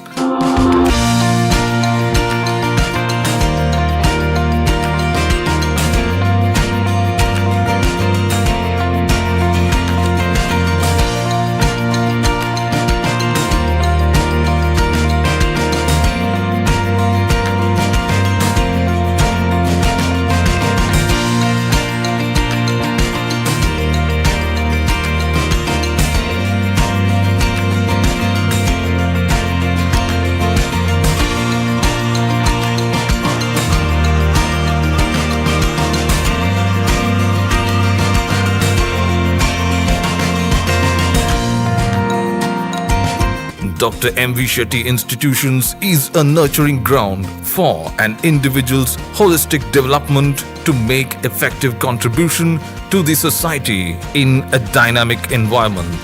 Dr. M.V. Shetty Institutions, Kavur Road, Vidyanagar, Mangaluru, Karnataka, 575013. Contact 0824 248 1048, 0824 248 1096. Website www.mvshettycolleges.edu.in.